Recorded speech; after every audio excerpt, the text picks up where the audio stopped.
What really happened with your host, Mike Rivero.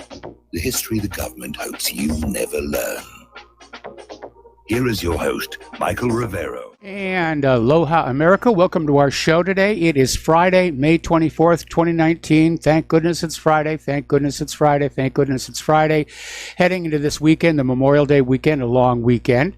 And we've got a lot to talk about. The phone lines are open, 800-313-9443. Sam is in our control room, ready to answer the phone, put you on the air with your comments, questions, and observations. A couple of quick program notes here, of course. This being Friday, the lovely Lady Claire will be joining us in hour number 3 with her unique perspective on the world. And also because it is Memorial Day, RBN is giving all of the hosts and technical people Memorial Day off, so it's going to be rebroadcast, but we will be back live on Tuesday, and hopefully nothing really newsworthy is going to happen on Memorial Day, but you never know with John Bolton out there trying to figure out some way to get war with Iran going. So speaking of which, apparently the United Arab Emirates Foreign Ministry did not issue any details about the attack on 4 commercial vessels near its territorial waters back on the 12th, except to describe it as a sabotage operation, which was very ineffective because the damage was rather minor.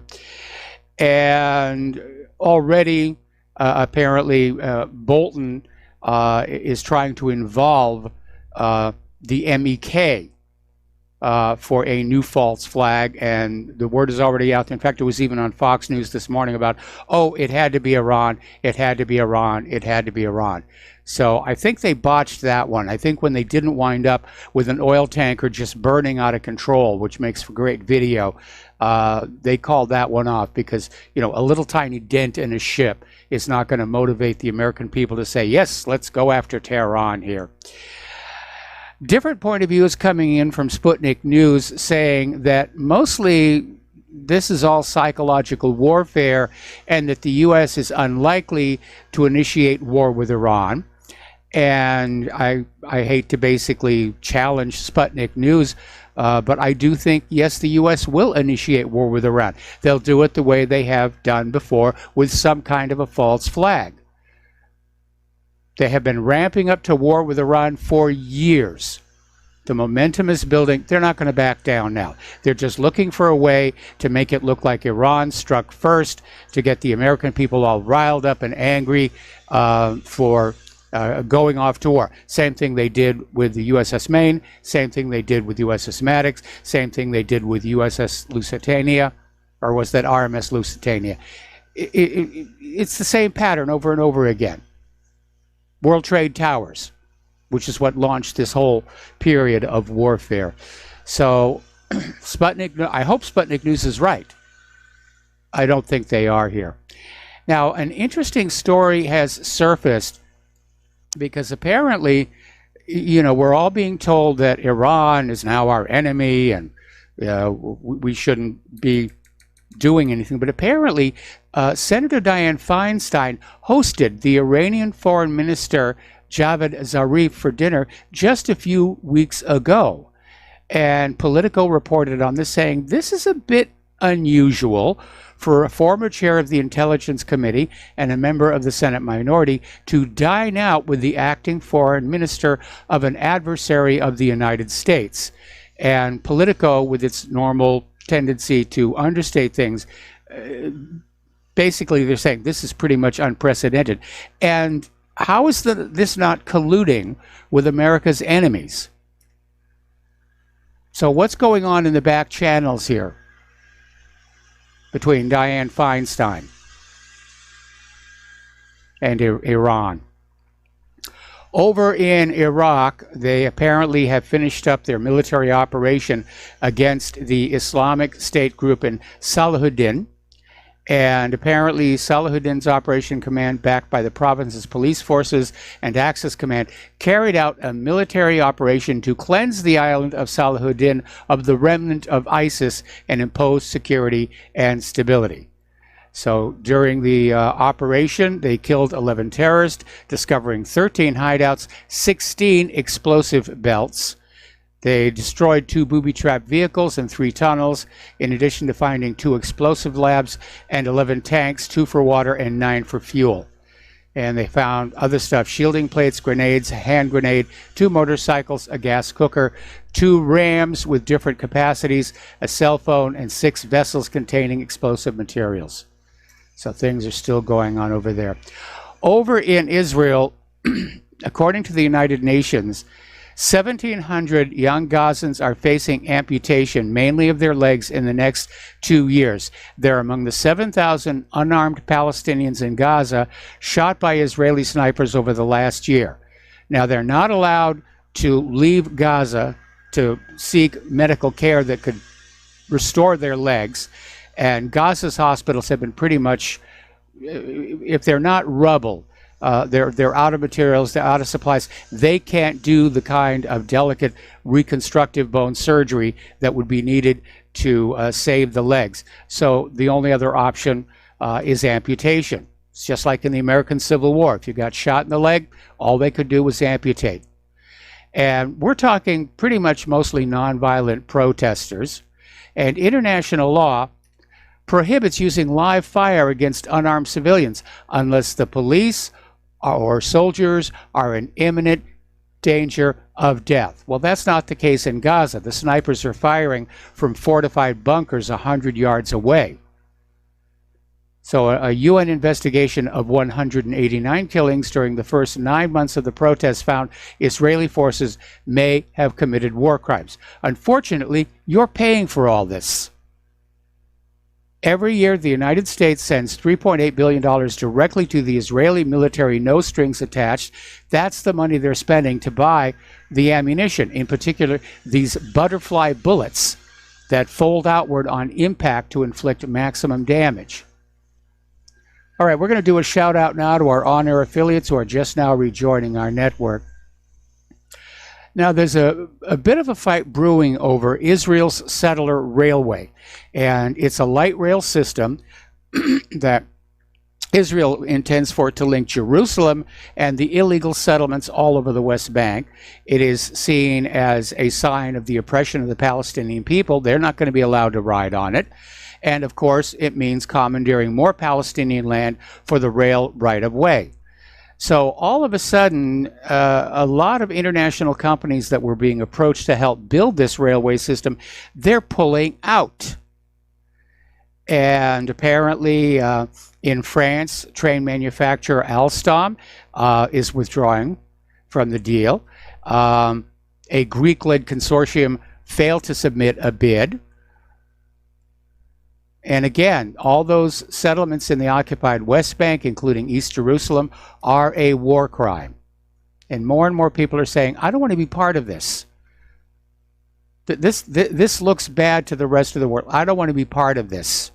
I don't want other people canceling contracts for trains with me because I built a train in the West Bank. Maybe the more practical thinking that's going on here. Over in North Korea, they're saying that talks will not resume unless the United States changes its position on disarmament. And remember when the discussion first started between Donald Trump and Kim Jong-un, it was all about North Korea's nuclear weapons and getting rid of them. Then Trump moved the goalpost and started talking about the long-range missiles. And it was at that point talks ground to a halt. And the U.S. is claiming that North Korea was making excessive demands for sanctions relief. So that looks to be stalled over there. Again, negotiation means give and take. Give a little bit, get a little bit. Give a little bit, get a little bit. Donald Trump, unfortunately, has adopted the Israeli style of diplomacy. Give us everything we want, then we'll negotiate. And it doesn't really play all that well. Okay, article that came out of FFF.org, and it is a reminder about Remember the Maine, also the Arizona, also the Maddox. And like some of my own articles at whatreallyhappened.com, it goes down the list of all the times the United States government and the corporate media have hoaxed the American people into supporting wars. They hoaxed the American people into the Spanish-American War, claiming a Spanish mine blew up the USS Maine. It subsequently came out that no, it was a coal bunker fire. Roosevelt got us into World War II, claiming Pearl Harbor was a surprise. No, it was not. He goaded the Japanese into it. Wilson got us into World War I with the sinking of the Lusitania, which was smuggling weapons to Great Britain and was therefore a legitimate target of war. And again, President Johnson was able to escalate the Vietnam War by claiming an attack on the USS Maddox, which turned out not to have happened. Now, all of those incidents happened at a time when Congress still had the authority to declare war. In this day and age, unfortunately, Congress has abandoned that, with that authorization for the use of military force all the way back in 2001, and it was originally intended just for Iraq. But we have had president after president since then resurrect the AUMF and say, well, I need to use this to go into Syria. I need to use this to go into Afghanistan. I need to use this to go into whatever. But getting the American people to go along with more war, that's another matter entirely, and that's why I'm expecting there to be some kind of a false flag. Okay, over at the UN Institute for Disarmament Research, their director, Renata Dwan, warned that all states with nuclear weapons are pushing for modernization programs, while arms control regulations are changing or fading, or arms control treaties are simply being dropped. And saying that the risk of nuclear war is now the highest it's ever been since World War II. And as a result, since last year, the doomsday clock over at the Bulletin of Nuclear Scientists, it's set to 2 minutes until midnight, something not seen since 1947. Okay.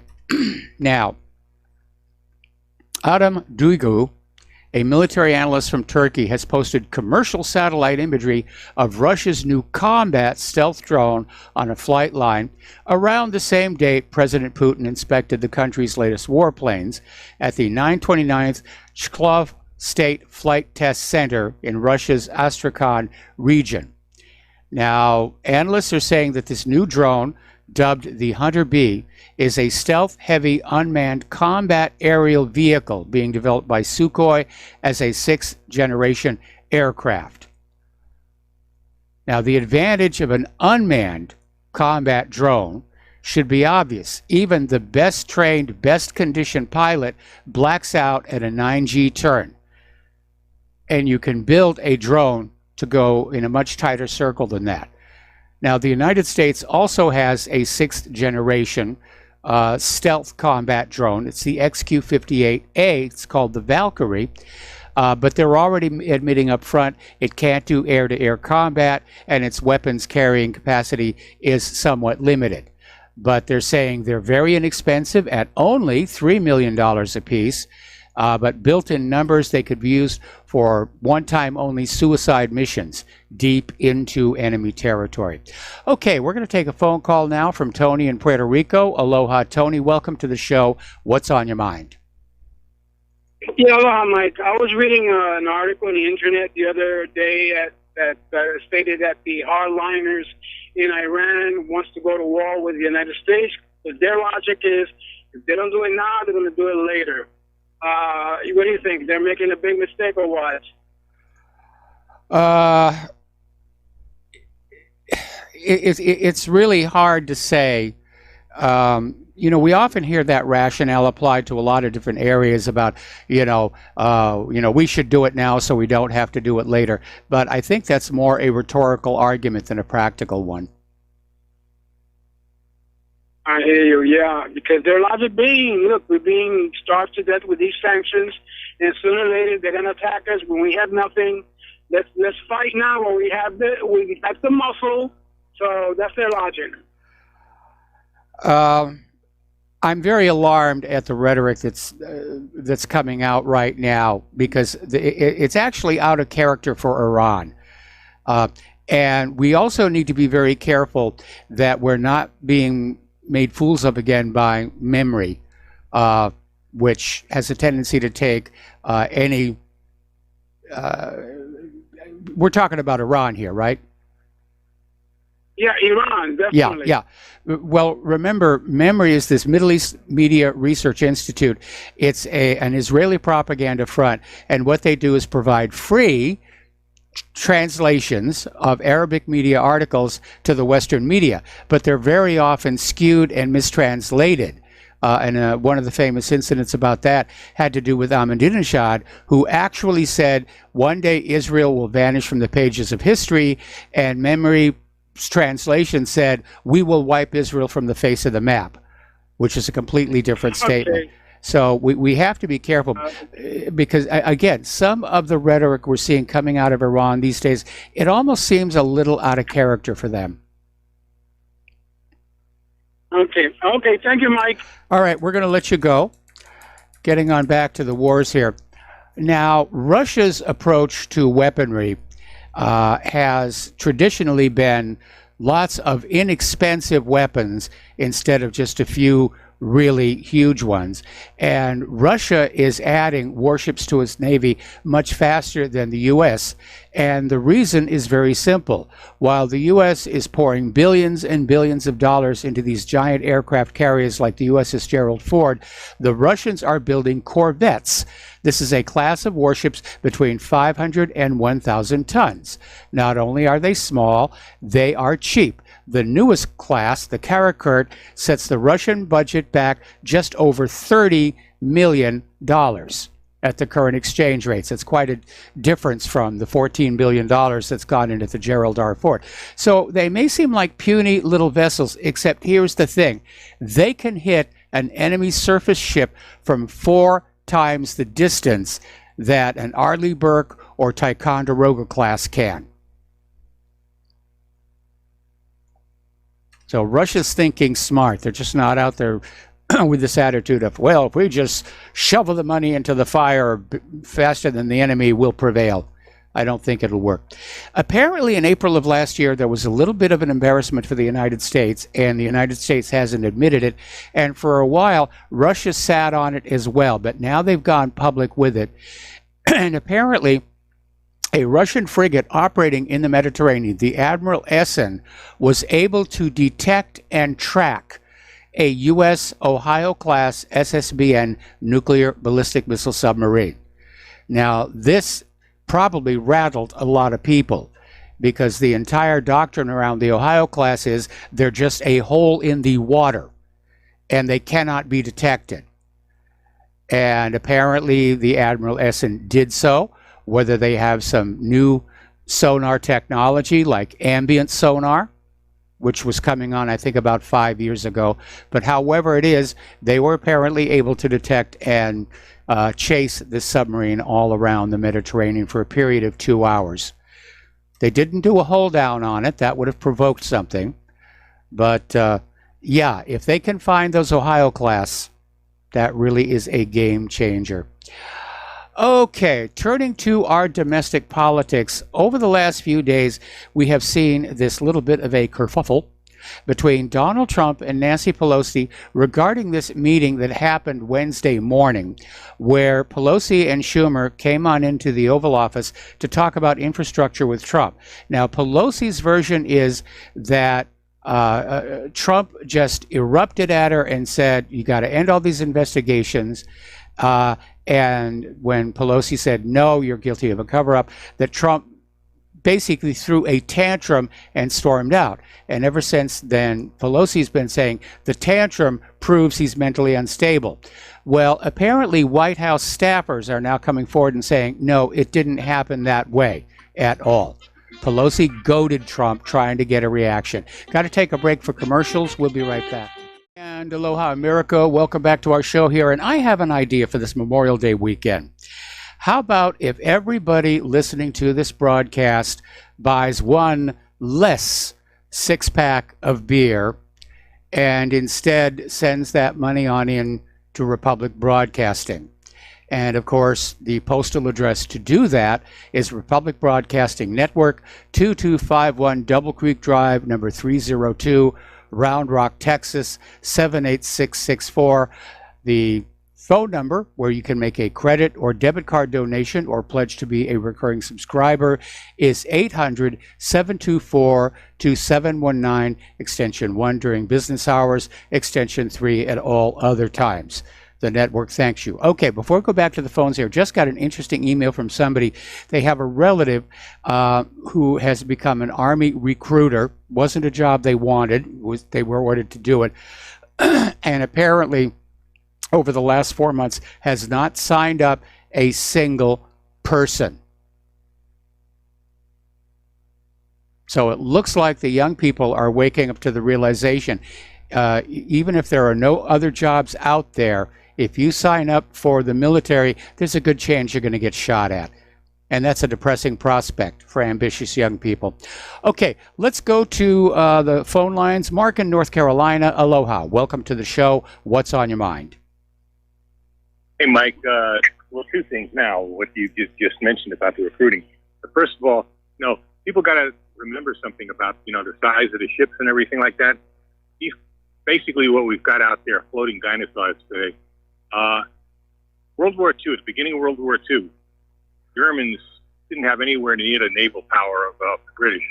British were the naval power of the day. Yes. And they had the biggest, baddest, supposedly baddest ships and all that. Germans had those two little pocket battleships, the Bismarck and the Graf Spee. Well, wait a minute. The thing is, the Bismarck changed the balance of power because, like these Russian corvettes, the Bismarck could fire on the British warships before the British warships could get close enough to fire on the Bismarck. And it was just this. Yeah. And it was just this incredible stroke of luck where the Bismarcks, and I don't know why Germany did this, Bismarck's rudders were made out of wood, and I think it was either a plane or a bomb crashed into the stern of the Bismarck and jammed the rudders into the ship's screws so it couldn't maneuver anymore. And so she just had to sit there while the British pounded it to death. Yeah, but at that time, the British had them surrounded, and they had one ship after another. But when it came down to the battle with the Hood, yes, one shot, the Hood went again. It was like something like, I think, 15 miles or something like that. And like you just said, the Germans had these guns that could hit a lot further. And that's what this reminds me of what you were telling me about the Russians today with their smaller ships against our dinosaurs. You'd think people would learn from history. We shouldn't be preparing for war anyway. But we're going to do it. At least have the weapons that you're going to need, not just to spend on the military industrial complex and you're getting nothing out of it. And that brings me to another point about the recruiting. There's no way we're going to be even if Russia doesn't get involved. And I don't think they would. I think Putin would just supply the Iranians with weapons. He's not going to risk the planet for this. But if we're going to go to a war with just Iran alone, you're going to need a draft. There's no way we could invade the place. Even if we just decide to bomb them with planes, they'll shoot down a lot of those planes, and they'll incapacitate that whole Gulf there. What do you call it again? The whole Persian Gulf. We won't be able to ship any oil, nothing. And eventually, you'd have to launch an invasion, and that would be almost impossible. It's a very mountainous country. The people, despite what a lot of us are told, the people love their country. They're patriotic. They may not be too happy about some of the, being a theocracy today, but it's not a theocracy the way Saudi Arabia is a theocracy either.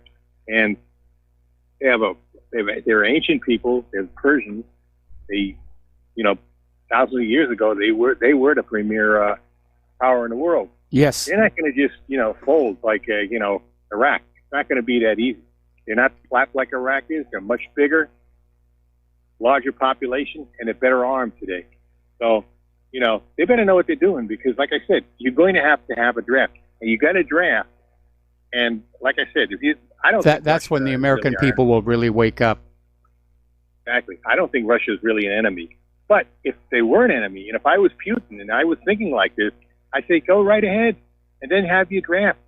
He knows the history of this country. He knows he was old enough during the Vietnam War and all that. I don't know if he may have been a cadet in Confederate military. I don't think he was in KGB yet, but he knows the history. He's a historian anyway, as well as a chess player and a judo master. He knows what happened to this country during the Vietnam War, the drafts and all that.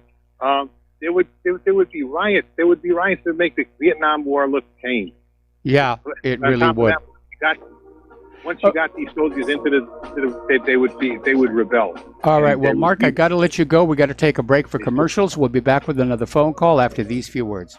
And aloha, America. Welcome back to our show here. And before we go back to the phones here, and with reference to Mark's phone call, during World War II, one of the areas where German technology really did stand out was artillery.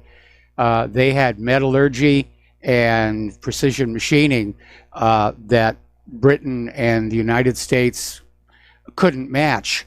And they built some fantastic guns, like those on the Bismarck. Perhaps the most famous were the so-called Paris guns, the siege guns that had an 81-mile range. So you just think about that one for a bit. Okay, back to the phones here and to Steve Elkins. Aloha. Welcome to the show. What's on your mind? Well, Mike, I was scouting around on the news a little bit today, and I had to see what the talking heads on CNN and MSNBC were saying. And, of course, they had a talking head that, of course, they hate Trump on CNN. So they had this Representative Mike Quigley, a Democrat from Illinois, on. And evidently he's part of the intelligence community, a new group they've put together to investigate Donald Trump. And he mentioned something about Donald Trump seeing on an article on Breitbart that evidently there was some wiretapping in the Trump Tower. And he was quick to say there was no truth to that, but I thought for some reason there was actual proof that the Trump Tower, they found wiretaps and bugs. Yeah, they did. Tower. Am I correct or am I wrong? Yeah, no, you're right. They did find taps and yeah. I mean, everybody's trying to keep the lid on this thing because it's going to turn out to be worse than Watergate. Okay, so it was an outright lie. He lied about it then. Okay. Ooh, imagine my shock. I thought they did find some taps, wiretaps also in the Trump Tower, so I'm correct. Okay. Yep, you're correct. That is it for me, Mike. Have a great weekend. All right, thanks an awful lot. And the phone lines are open. Okay, Donald Trump yesterday granted Attorney General William Barr new powers to review and potentially release classified information related to the origins of the Russia investigation or the Russia hoax. And this is a move aimed at accelerating Barr's inquiry into whether U.S. officials improperly surveilled Trump's 2016 campaign, and then after he won the election, continued to surveil his transition into the White House. Now, apparently Trump has effectively declassified all the documents, so now if things are not released, it falls on Attorney General William Barr, who's now the cover-up artist here. So Press Secretary Sarah Sanders said that Trump is delegating to Barr the full and complete authority to declassify documents relating to the probe, which would ease his efforts to review the underpinnings of the investigation. Now, a lot of people are hoping that that Bucket 5 will be out very, very soon. This is supposedly the exculpatory information collected by the FBI that was withheld from the FISA court when they went in there with that Steele dossier, which was a complete hoax. They walked into the FISA court with a document that was a lie to get a warrant. And they had in their possession at the time information that would have caused the FISA court to say, no, none of this is real. So that needs to come on out here. Now, Trump has issued orders to the FBI and CIA to fully cooperate with Barr. Good luck on that one. Both with the FBI and the CIA, there's a long history of just ignoring the President of the United States of America. And I think probably the best known example is when John F. Kennedy wanted to transfer authority for covert military action away from the CIA and back to the Pentagon. and it was never implemented. Everybody just sat there and said, I don't think so. I don't think so. Problem is, people get that high in the government, they think they know what's best, and they forget there is a chain of command that has to be respected in the civilian government just as stringently as the chain of command in the military, or it's all going to descend into chaos, which is what we have today. Now, California Democratic Representative Adam Schiff, who's out there in a Twitter storm right now over trying to impeach Donald Trump, he's calling this investigation by Attorney General Barr into the origins of the Russian probe un-American. It's un-American to try and find out how this Steele dossier got written and who paid for it, and just how it came to be that the previous presidential administration was spying on the opposition campaign in 2016. So the rhetoric is climbing up there. I can understand why they're scared. This thing is going to start unraveling. We've got a little less than 2 years for this all to really unravel. And I imagine that Trump's campaign advisors are saying, you want the really big revelations to hit just at the start of primary season. Now, on Thursday's broadcast of the Rachel Maddow Show, as if anybody's still watching that, House Judiciary Committee Chairman Jerry Nadler stated that Special Counsel Robert Mueller wants to testify privately, but is willing to make a public opening statement and then have the transcript of his testimony released to the public. It seems an odd request, but I think they may go along with it. The question is, will there be some creative editing between what Mueller actually says and what is in the final released transcript?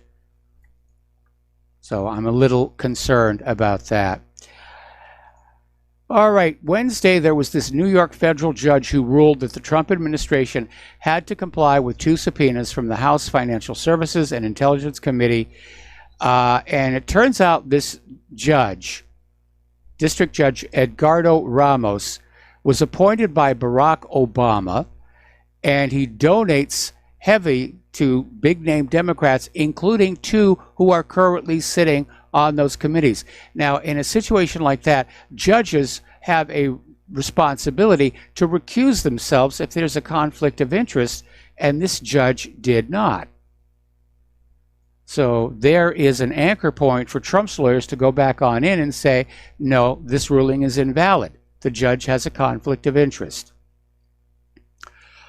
There's a new report out that reveals that 2/3 of Federal Trade Commission officials who are looking at product labeling, enforcing net neutrality, or what passes for today, either worked for the corporations they're supposed to be regulating before entering the agency or soon after the end of their term. Revolving doors again. Okay.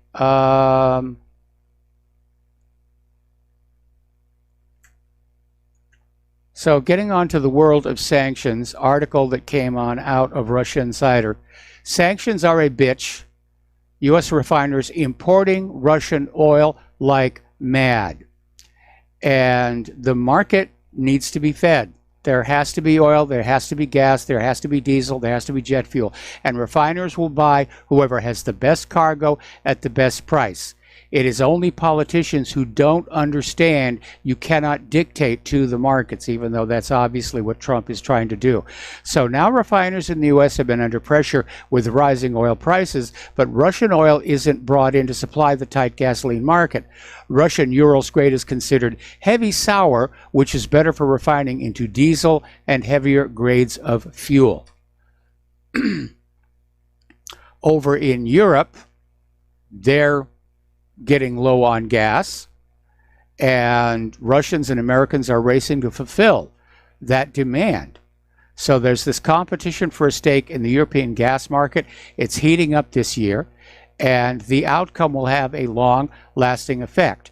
There are two interconnected but separate developments having an impact on Europe's energy imports. On the one hand, the shale revolution in the U.S. is producing massive amounts of natural gas, which is supercooled as liquefied natural gas and shipped overseas. Really, I heard that shale wasn't producing the volume they expected it would. On the other hand, Europe's longtime supplier Gazprom is working on additional pipeline infrastructure such as Nord Stream 2 and Turk Stream to secure its market share in the wake of increased competition. Now, the pipelines, once built, are able to deliver a higher volume of product at a lower cost. That's one area in which the United States has a disadvantage. They have to send their oil and gas by ship to other countries here. Another story out here that there is more and more talk floating around that China might actually invoke the rare earth element option in the trade war. That they're going to reach a point where they're going to tell the United States, you can't have any more. You're embargoed, totally. And while the United States does have its own rare earth element resources, they are not sufficient to meet the needs of the U.S. corporations, especially the military-industrial complex, which uses up a lot of these rare earth elements. What a mess they have made of everything. With all this chest thumping and bullying, and you've got to do what... This government ran this economy right off the rails, and they think a war is going to solve it, or at least distract us all away from it, because after all, that's what worked in big mistake number 1 and big mistake number 2. But I don't think it's going to work this time, because the American people are much more sophisticated, knowledgeable, aware of the machinations of government. Deutsche Bank is planning to cut their U.S. equities business. That signals a lack of confidence. And yesterday, President Trump authorized the Department of Agriculture to give $16 billion to U.S. farmers suffering from the Chinese tariffs, saying that his administration is fighting for farmers on every front. Well, that's all well and good, but we need another few $1 billion to get in there to those Great Plains areas and get them properly drained, so those farmers can start planting food to sell to us here in America. There's a big mess coming over there. More subprime profit machine hiccups. Apparently, credit card charge-offs are starting to rise across the banking system. I don't know, whoever came up with subprime, it probably sounded really good in the country club, but it is a disaster. It was a disaster for the mortgages in 2008. It's a disaster for car loans right now. Apparently, they were giving credit cards to people that were subprime. They're now defaulting. Anyway. All right, Trump is planning a new executive order to help lower health care costs. This is an all-out offensive to lower health care costs in the U.S., which is something he said he was going to deal with when he campaigned in 2016. So glad he's finally getting to it. Meanwhile, the Democrats are still dithering over Medicare for all. Okay, we're going to grab a phone call from Al in Canada. Aloha. Welcome to the show. What's on your mind? Hi, Mike. This trade war going on with China. Obviously, this stuff escalates. I mean, look what's going on with Iran. I mean, at what point are the other countries in this world going to say, enough is enough of this stuff? It's already happening. I mean, you've got the rise of BRICS, the Shanghai Cooperative Organization, the Asian Investment Infrastructure Bank, the global economy, very slowly, because these things take time, but the global economy is starting to reorganize itself.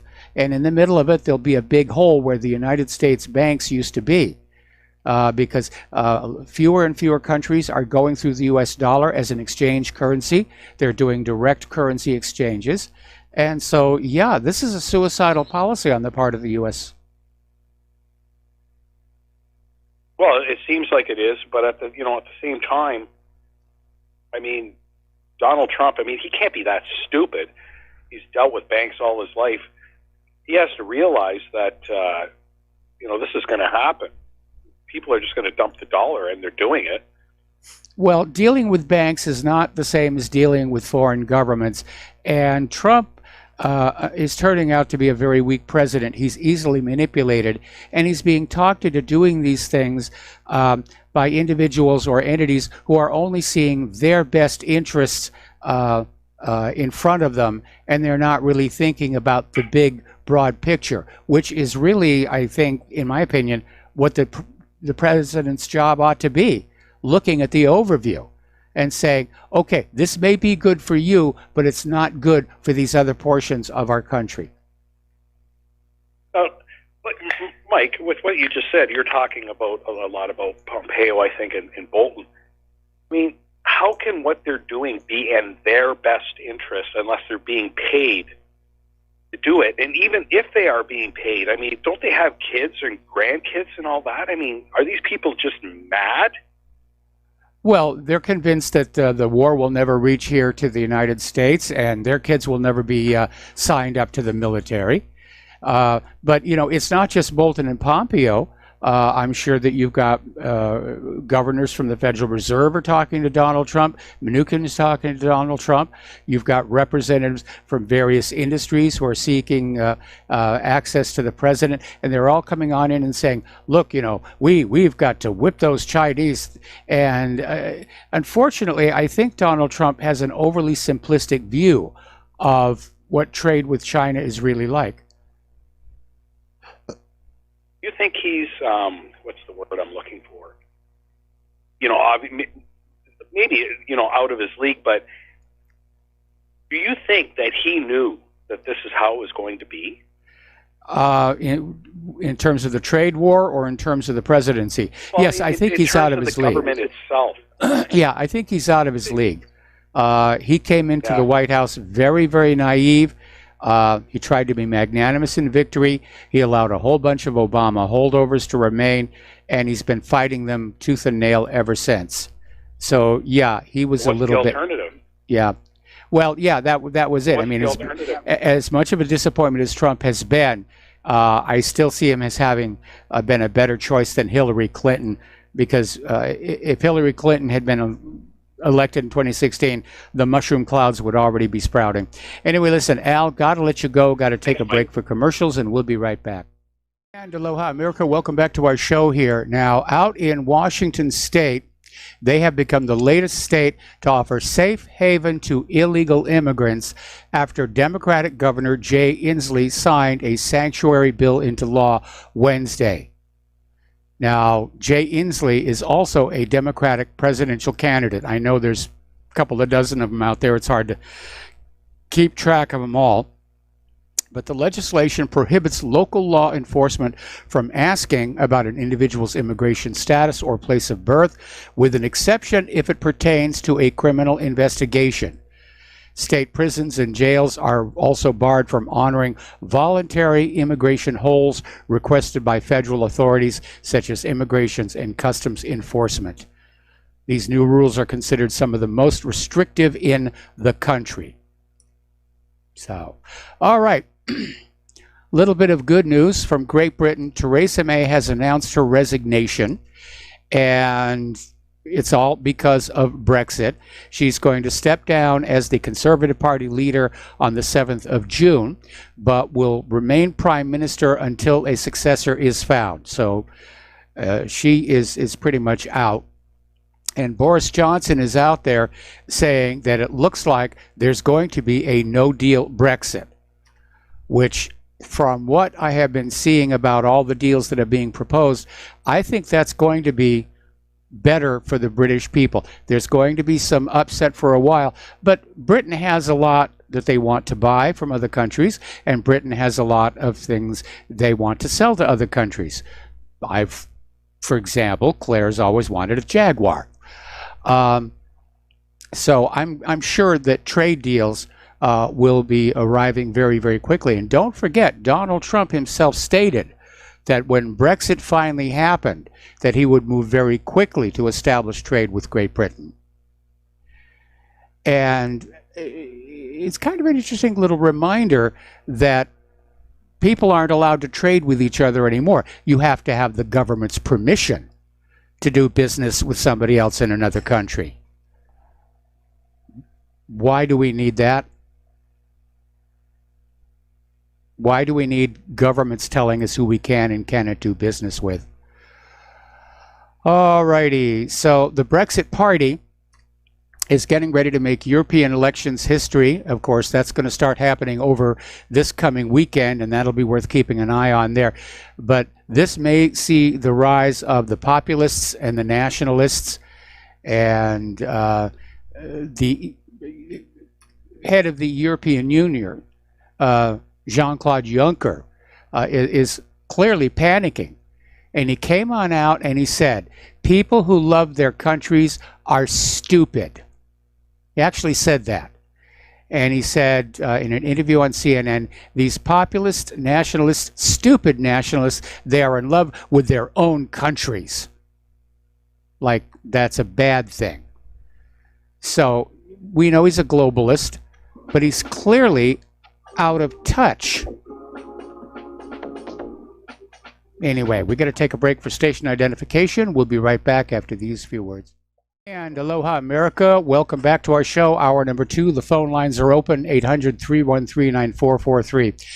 It has been 5 years since Crimea held their referendum to secede from Ukraine, and then held another referendum to merge with the Russian republics. And we've had 5 years of, Russia, annexed Crimea. They stole Crimea, those evil Russians, blah, blah, blah, blah, blah.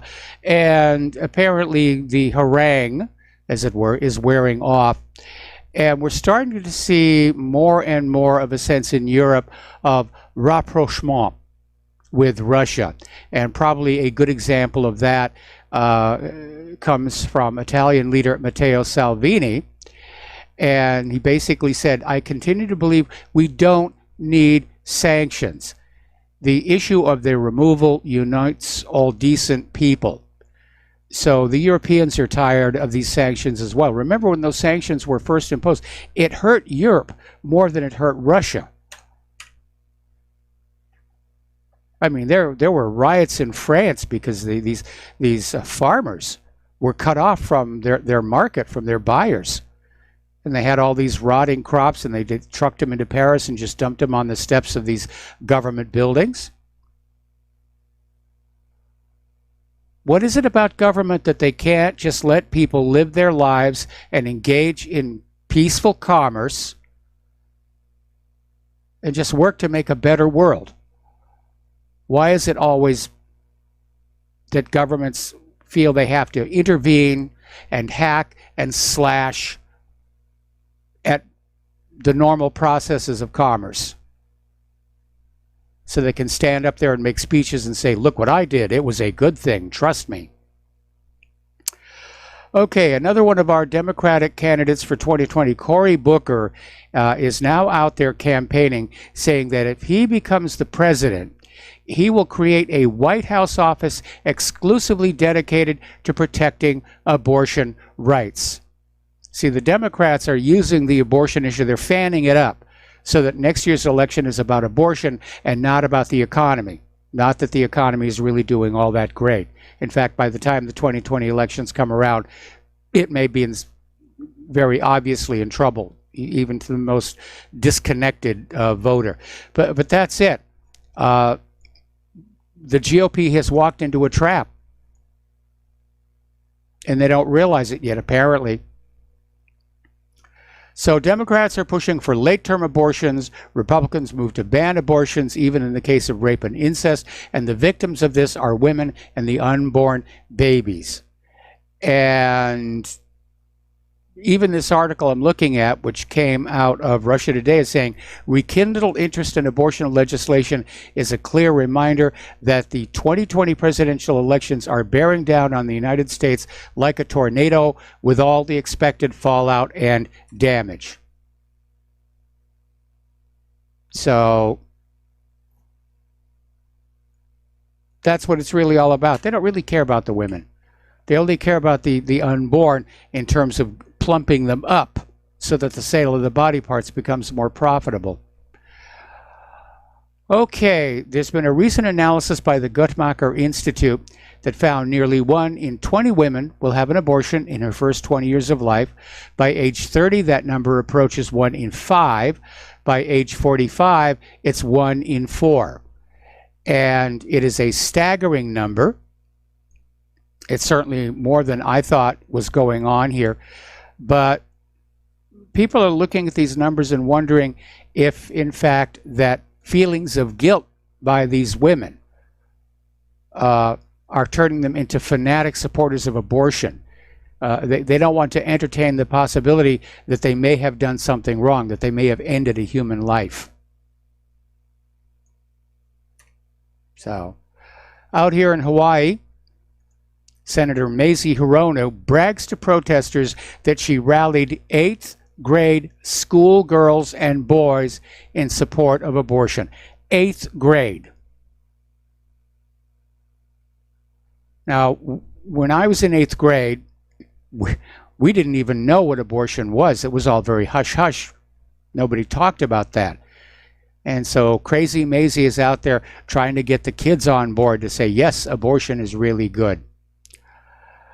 And here's another good one. The Los Angeles County Board of Supervisors, led by Supervisor Hilda L. Solis, who's a former cabinet member in the Obama administration, has voted to ban travel to the state of Alabama over their new pro-life law. Now, apparently not having anything better to deal with, like the piles of trash and the rat epidemic, Solis authored a motion to ban travel associated with official county business to the Yellowhammer State for a period of 1 year. One has to wonder just how much business officials from Los Angeles County would have in a state over 2,000 miles away. But we must make a point. We must strike a blow for liberty for women, and so forth and so on. We're going to do a shout out now to our honor affiliates who are just now rejoining our network. So trans actress Laverne Cox was giving a speech to a graduating class and said, abortion rights aren't just women's rights, they're trans men's rights too. Now that's getting a little bit out there. Okay, she's out, they're saying that trans men have a right to an abortion even though they can't ever get pregnant. How much more disconnected from reality can these people get? That's what I want to know. Now, Nancy Pelosi, who is supposedly Catholic, is out there blasting white guys who are against abortion. So that's the new framing of the debate. It's white guys who are against abortion.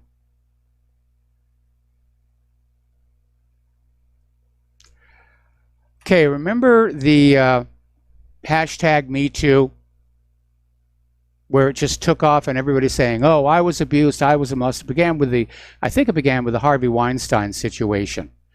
And there is a lot of stuff that goes on. But a lesson that we all should have learned back in the 1990s during the militant feminist movement and the rape hysteria is that you can get a witch hunt mentality going where all of a sudden women want to claim to be molested or raped so they can get their moment of victimhood and media attention. Boy, if you could come up with a really clever story of how you were raped, you were guaranteed a shot on Donahue or Oprah.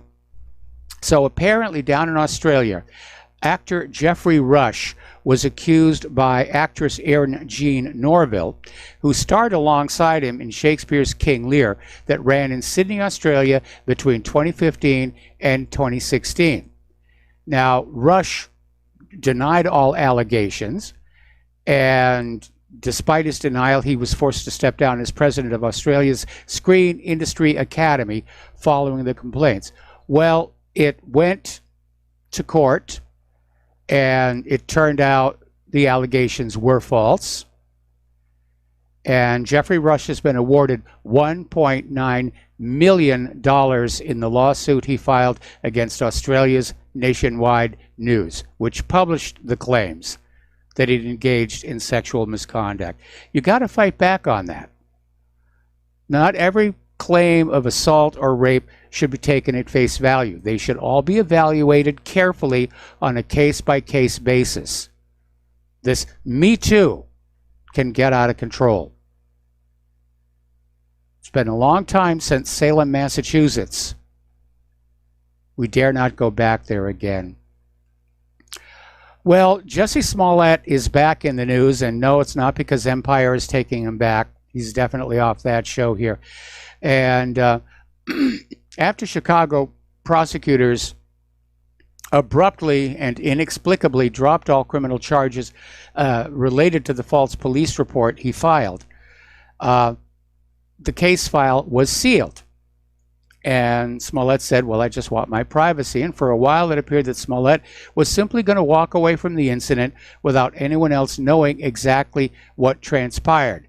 That has changed. Cook County Circuit Court Judge Stephen Watkins ordered Smollett's file be unsealed and all details of his case made available to the public. So the tabloid people are going to be chewing over that one for the next week. Okay, let's take a caller. Don in Iowa. Aloha. Welcome to the show. What's on your mind? Like transgender men can become pregnant.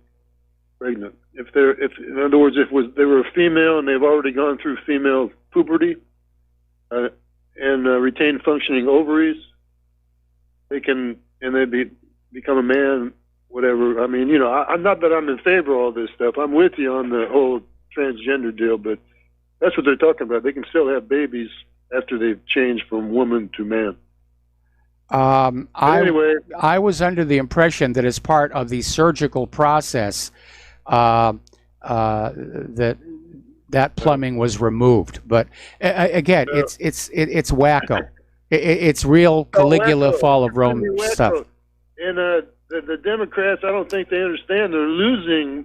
Most of America just are not with them on this. I mean, there's some people that have been preached to in a college that say it has to be this way, but I just can't. I mean, it makes no sense, all this transgender stuff. And on abortion, my comment on abortion is, if they leave it up to the states, which is the way it always was before Roe v. Wade, they left it up to the states. If you lived in some place like Kansas and you wanted to get an abortion, you could go to California and get an abortion.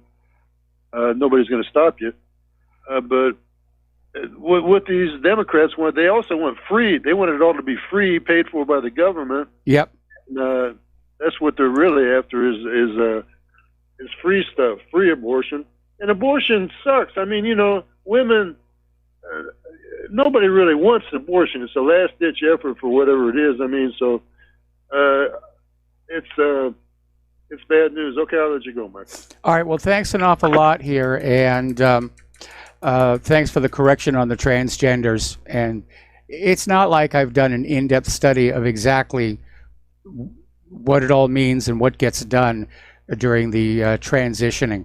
I do see it as, I'm in agreement with that other gentleman who said this is mental illness, and it may be exacerbated by chemicals in the environment that are sending mixed up gender signals into our bodies.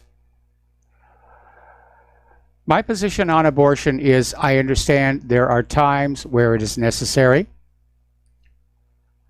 I am opposed to it just being used as retroactive birth control by women who don't want to see themselves as that kind of woman, and they don't do birth control, and then they get caught and they go get an abortion. That's not fair to the unborn child. If you want to have an active sex life, then prepare yourself for it. And, be very careful. Some of those chemicals out there, I will agree, they can be a little bit hazardous. But they're making them better all the time. This idea of retroactive birth control shows a complete callous disregard for life. And that seems to be something that pervades liberalism as a whole. That individuals are not worthy of respect, that it's all just a vast proletariat, if you will. Okay, when I was a kid, you probably remember the OK hand sign, index finger and thumb together, and the other three fingers spread wide. And when I was a kid, that's all it meant. OK. That's it. It was on TV, movies. Nobody thought anything about it. It has now been declared as a white supremacist symbol, which is going to come as a big surprise to those of us who used to use it. And the backlash on that is over in Chicago. There's this high school where they're spending more than $53,000 to reprint the entire run of 2018-2019 yearbooks after staff discovered photos inside in which students were flashing the OK hand sign. I mean, this is just getting really, really silly. Okay, let's take a phone call from Alan in Texas. Aloha. Welcome to the show. What's on your mind? Hello. Thank you, Mike. Hey, I just want to mention some stuff about immigration. I have an observation and then kind of a suggested action that I kind of want to talk about. One of the observations I made about the immigration thing and refugees is that it seems like it's almost like when a 50-year-old guy runs off with a 20-year-old secretary and he's tired of the wife that he's been with for 30 years, raising the family and everything. He knows every pimple and wrinkle, and he's just tired of the old wife, and he sees the 20-year-old secretary, and wow, that's really cool and sexy, and he just wants to run off with her. Yeah. And that's kind of the way I see the government's view.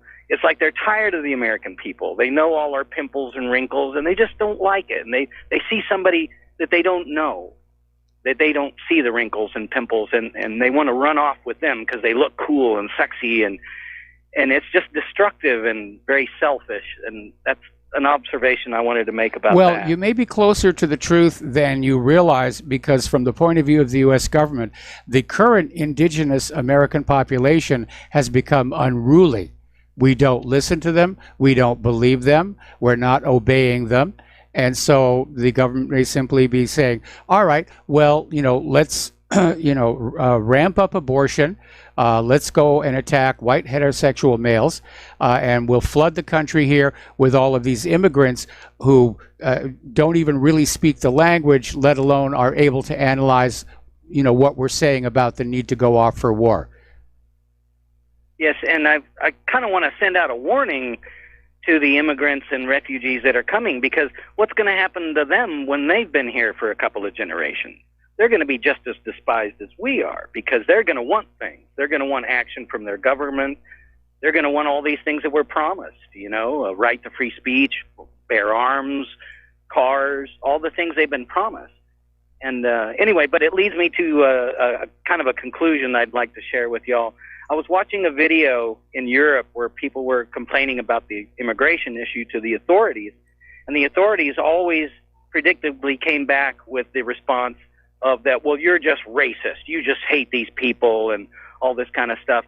And it made me think that I think that we need to stay away from that. In other words, I grew up on the border, so I understand very clearly what the border issues are, and I realize that they are very complicated. But it's just not a good place to go with these people, because they falls on deaf ears. They just cannot hear it. So I think what I'd like to see us do is focus on the incompetence of the government, the nefarious actions of the government that they will not provide for us and them, and that I think that's where we need to bring our focus, because they too easily shoot down, the stereotype that, oh, you just hate these people and you're racist and all that, which isn't true. It's just that they seem to be able to use that to quiet people up. And I think there's a good response for that. There's a good response for that. When somebody says you're being racist, when somebody says you're being racist, you just come back and say, look, illegal isn't a race.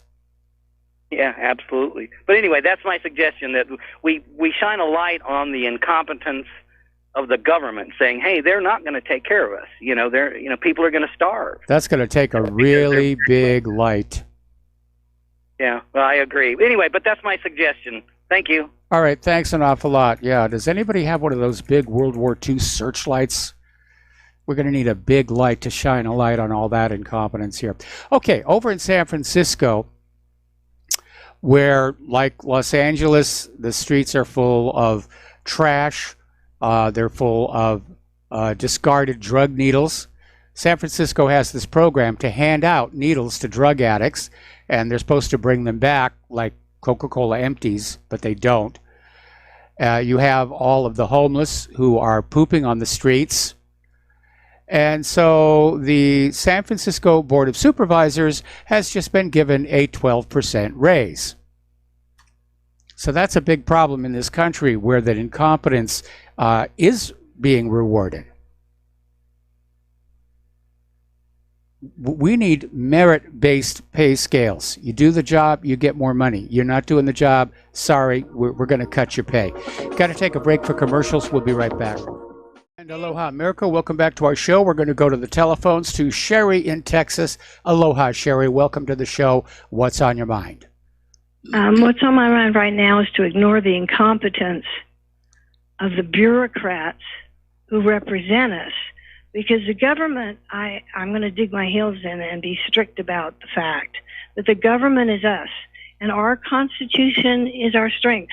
And thank heavens for shows like this where we can remind ourselves and show how important that government is, and share that fact so we can keep a lot of light on it. You know, the bureaucrats who represent us are not representing us well.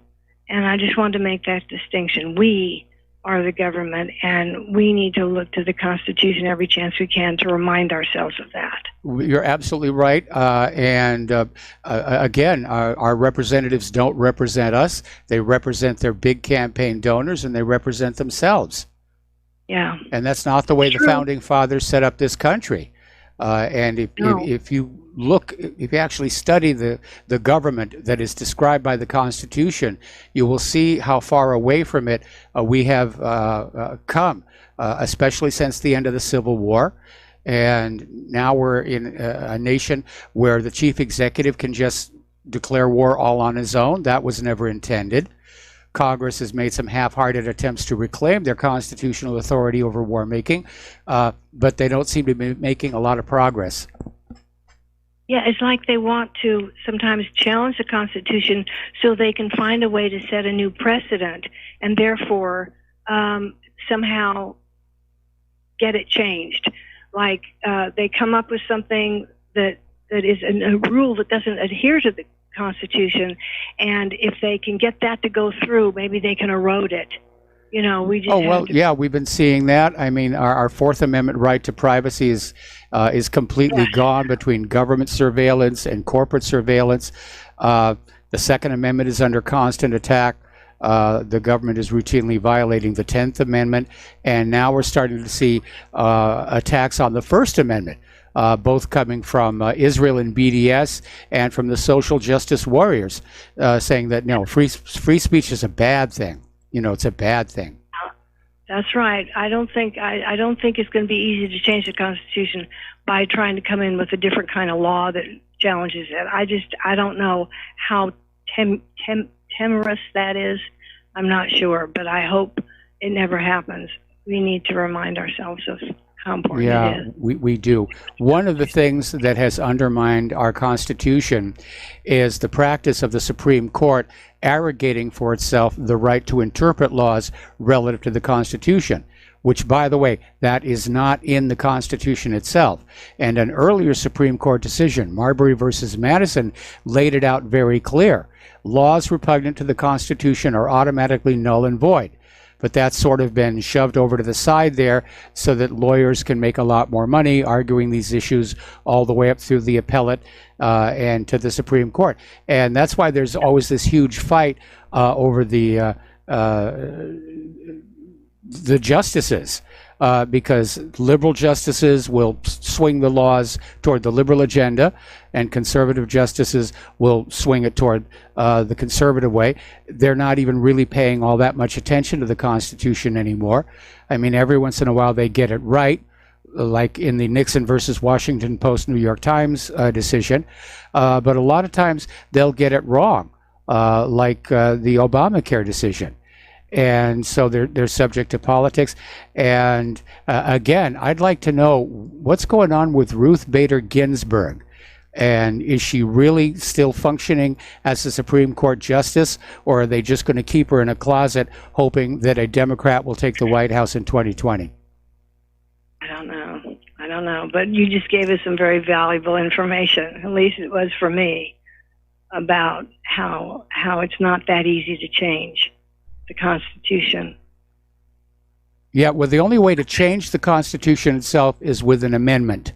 And that means a bill passed by both houses of Congress, signed by the president, and then ratified by 3/4 of the states. But it can go all the way to the Supreme Court if something challenges the Constitution. Yeah, if there's a law that somebody says is unconstitutional, it can go to the Supreme Court.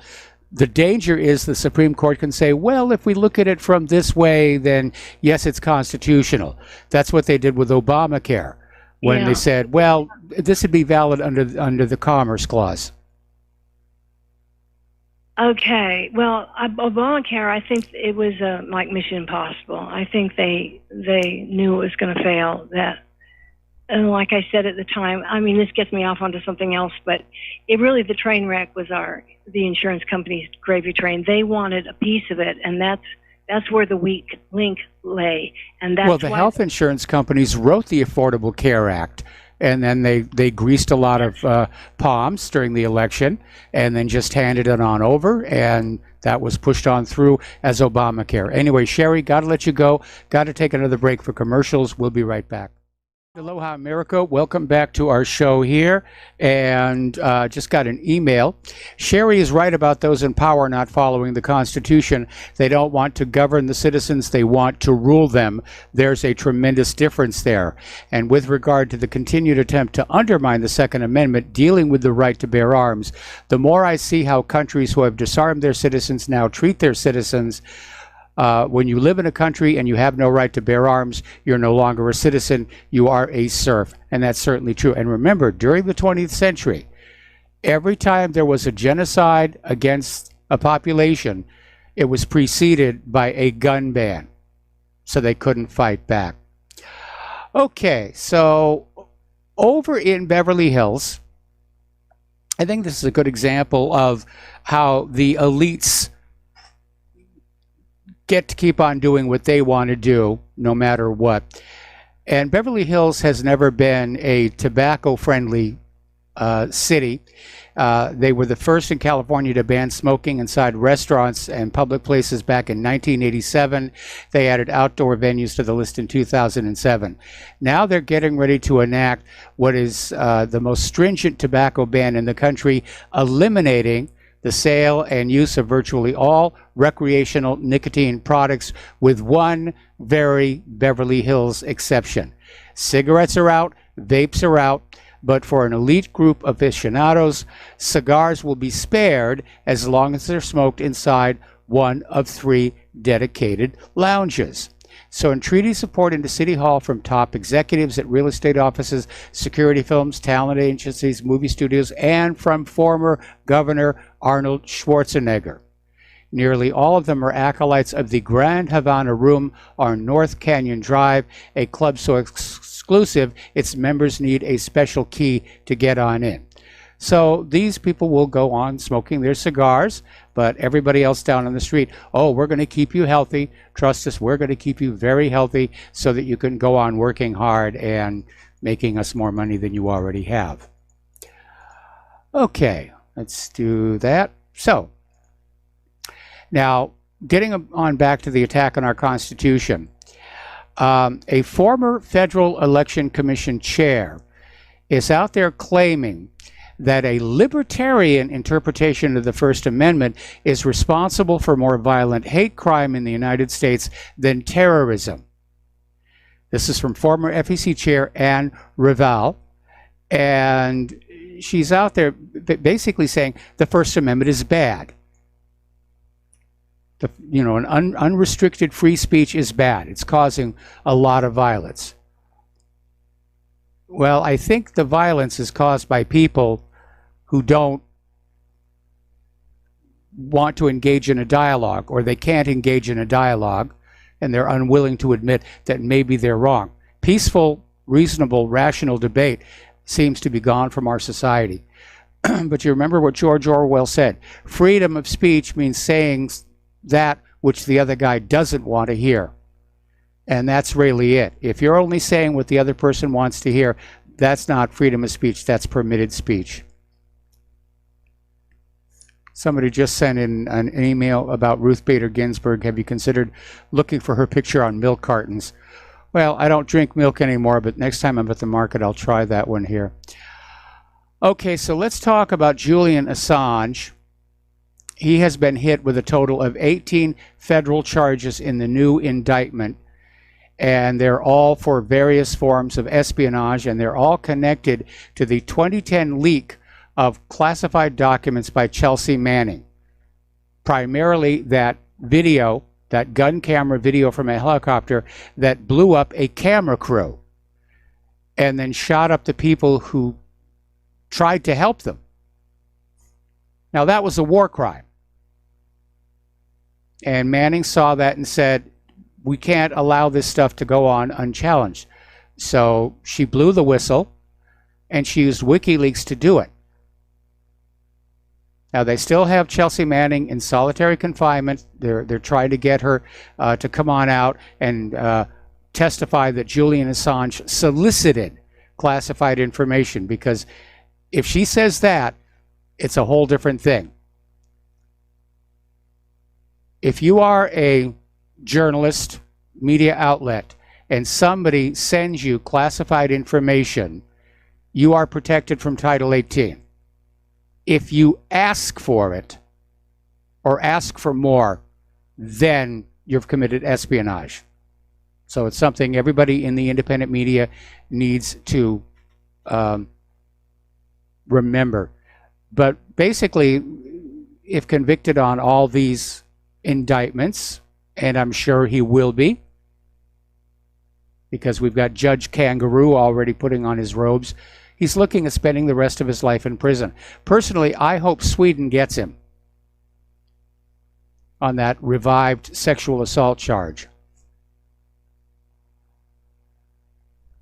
And in another story along the same thing, journalists David Deladin and Sandra Merritt, who exposed the dealings at taxpayer-funded abortion mill Planned Parenthood via these undercover videos, were denied a request to halt criminal prosecution.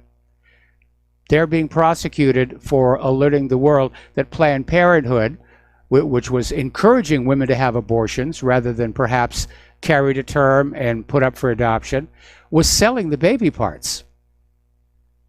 And it was a huge, huge scandal. And so now they're looking at jail time.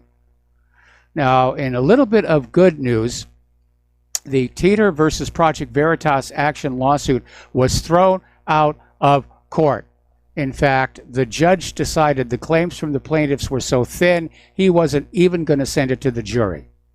And this was so impressive, even the New York Times had to report on this. So good for that one a little bit here. Okay, John Tillin is a co-founder of Skype, and he has taken it on as his life's mission to save the human race from the destruction of artificial intelligence. Since 2007, Tillin's dedicated more than $1 million towards preventing super smart AIs from replacing humans as Earth's dominant species and from destroying humanity in the process. Now, it may be a little hyped, but there is a valid concern there. We're already in a situation where humans are working underneath robots in various places. But apparently there was this popular science article written by AI researcher Eliezer Yudkowsky, was called Staring into the Singularity. And he read it 2 years after cashing in his Skype shares following Skype's sale to eBay. I didn't know that eBay owned Skype. I thought Microsoft did. Maybe eBay sold it to them. But that's when Talon started working on it. And so far, he's given more than $600,000 to the Machine Intelligence Research Institute, the nonprofit where Yudkowsky is a research fellow. He's also given $310,000 to the University of Oxford's Future of Humanity Institute, which Popular Science quotes him as calling the most interesting place in the universe. There is a legitimate concern here. Now, we're still generations away from what is called general AI, which is a sentient, self-aware computer system like we saw in Transcendence. But computers, like any other tool, can be used for good or for evil.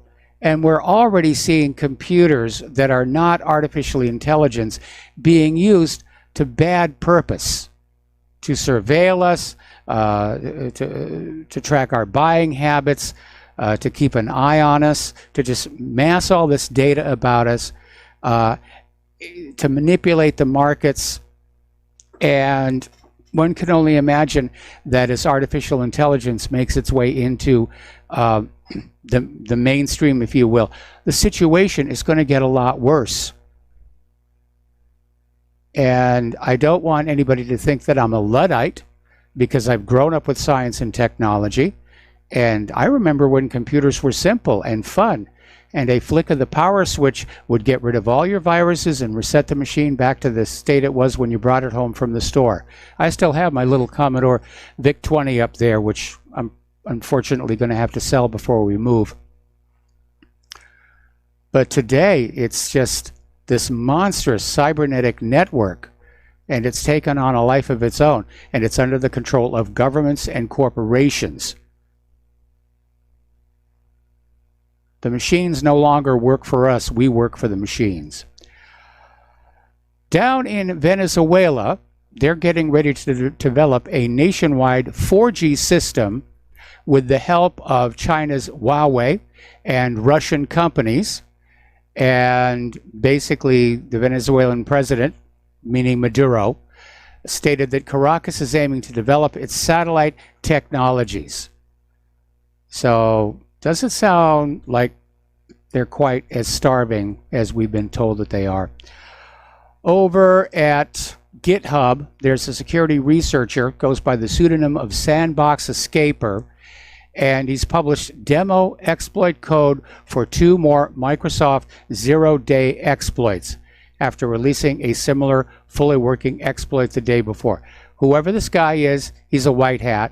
There's no question about it, because I understand that in the world of the black hat hackers, an unpublished zero-day exploit is worth $250,000.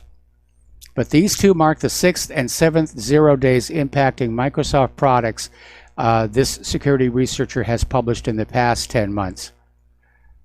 Somebody needs to start taking cybercrime and cybersecurity seriously. And they need to de-emphasize, faster, more powerful, more glitzy, more gadgets, and pull on back and say, okay, it may not do what your last machine did, but it's going to be a lot safer. Chromebook is already out with an ad for their Chromebook saying either it comes with antivirus built in, and whether or not it's going to be that effective, we don't know, because as long as cybercrime is profitable, the cyber criminals are going to continue to find ways to hack around the antivirus here.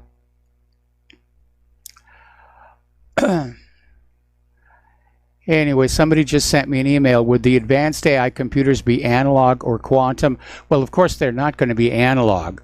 Analog computers went out about, I think the last time I saw one was, actually, I can't even talk about where I saw that one, but it was like 30 years ago.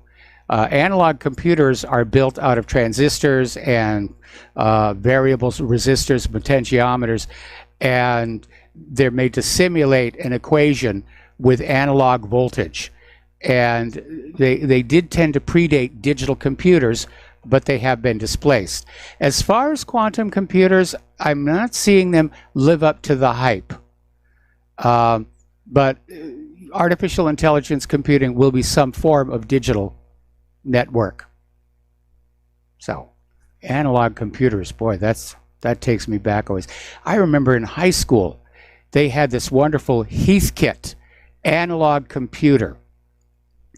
And I was able to wire it up because there was no programming with a keyboard or anything like that. You literally went in with wires and resistors, and you attached them to these little screw terminals on these various amplifiers. And I got it to send signals to an oscilloscope that displayed a bouncing ball. There was a line on the bottom of the scope, and this round circle would start at the upper left, and it would bounce, and the bounce would decay over time.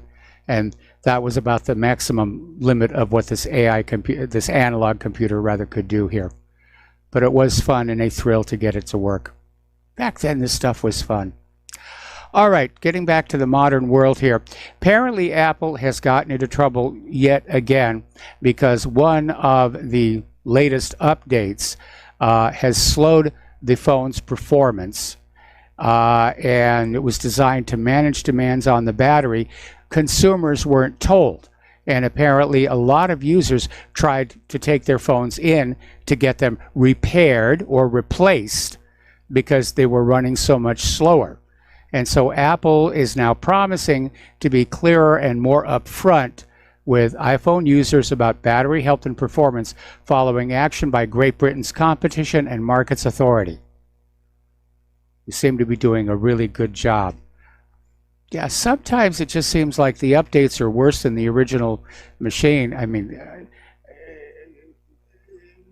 there have been so many of these Microsoft patches that have actually caused harm, bricked machines. Ever since the last update to my Apple Watch, it keeps tapping my wrist at random, and it doesn't seem to have anything for it. It just, I don't know. It's weird stuff. Okay, do you remember WannaCry? This ransomware? Well, apparently, somebody did a survey and discovered hundreds of U.S. schools still have not patched their servers. They've done little more than just put a bandage over long-standing system vulnerabilities, and the bandages can be gotten around. And they now have a name for the ransomware that hit Baltimore City 2 weeks ago. It's called Robinhood, Robbin. And they still don't know how it got in. They still weren't able to figure that out. But apparently Baltimore isn't the only city that has been hit by this, because apparently Lynn, Massachusetts, Cartersville, Georgia, both had electronic payment systems taken offline by ransomware. Greenville, North Carolina was struck by Robinhood ransomware. And this should be a national priority. Getting on back to Huawei, apparently they anticipated there was going to be friction with the United States of America, and that access to certain chips that they were buying from the United States would be threatened. And so now they have come to this agreement over in Great Britain. They're building their own chip factory in Cambridge. So far from globalism, we're seeing everybody is starting to go their own way. We got to take a break for commercials, and we'll be right back. And aloha, America. Welcome back to our show here. And before we get back to the news here, if you are a fan of electronic music synthesizers, I mean, today they're all digital, but when they first started coming out, the Moog, the Aiea, those were effectively analog computers. So that'll put it in context for all you tech heads out there. Israel is launching a massive recruitment drive for social media warriors. They're basically launching this to basically just get so many people onto social media to push Israel's propaganda, to attack those who are supportive of Palestinian rights. And this is apparently being led by Strategic Affairs Minister Gilad Erdan, who's also the Public Security Minister. And he was quoted by the Times of Israel as saying, "I'm proud to launch the first government program to support pro-Israel organizations and activists around the world. So there's the giveaway. When you see somebody on social media who's out there saying Israel is great, and anybody who says otherwise is a dirty, filthy, Jew-hating anti-Semite who wants Hitler to come back and gas the Jewish babies in the ovens, they're paid to be there. So it's a propaganda war. And we know a lot of people are paid to be on social media, and not just about Israel and Palestine, pushing movies, TV shows, a lot of these websites that are set up supposedly for ordinary people to comment on movies and TVs, they get taken over as well. It's a service that is openly advertised and sold by public relations firms. Now, here is an interesting little story coming out of the Daily Mail. And it's saying how this virtual reality phone app could actually help spot Alzheimer's by testing patients' ability to navigate a computer-simulated world. And they're saying that this device could actually identify the disease earlier than with the current gold standard cognitive tests. And so somewhere down the road, they say there will be a smartphone app that will help diagnose the disorder at home. Maybe, maybe not. I have a concern about anything that's on your smartphone or tablet that claims to be diagnosing your medical condition. Is it more accurate than the doctors? Less accurate? Is it biased in favor of pushing you to buy a product? Because we know that these apps very often have hidden financial connections, pushing a product or something. Anyway, okay, over in New York, they have just passed a bill. It's likely to be signed by Governor Cuomo, and it basically bans all undetectable firearms. And so making, selling, transporting, or possessing 3D printed guns and other detectable firearms will be banned under this law. And I don't know that it's going to be effective, because there's another story that came out over at Zero Hedge saying that 3D printed guns are unstoppable. There's a whole new movement, a decentralized network of self-defense rights that are swapping plans for 3D printed guns. There's no central repository like there was the last time. All right, there's the music. Time for us to take a station identification break. When we come on back, the lovely Lady Claire will be with us. Aloha, America. Welcome back to our show, hour number 3, and phone lines are open, 800-313-9443. For those of you watching on YouTube, this gorgeous creature sitting next to me is the lovely Lady Claire. But before we get into her unique perspective on the world, let's take a phone call from Lee in Texas. Aloha, Lee. Welcome to the show. What's on your mind?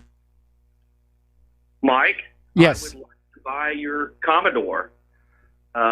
What's the starting price? Let's get a bid war going. Bless you.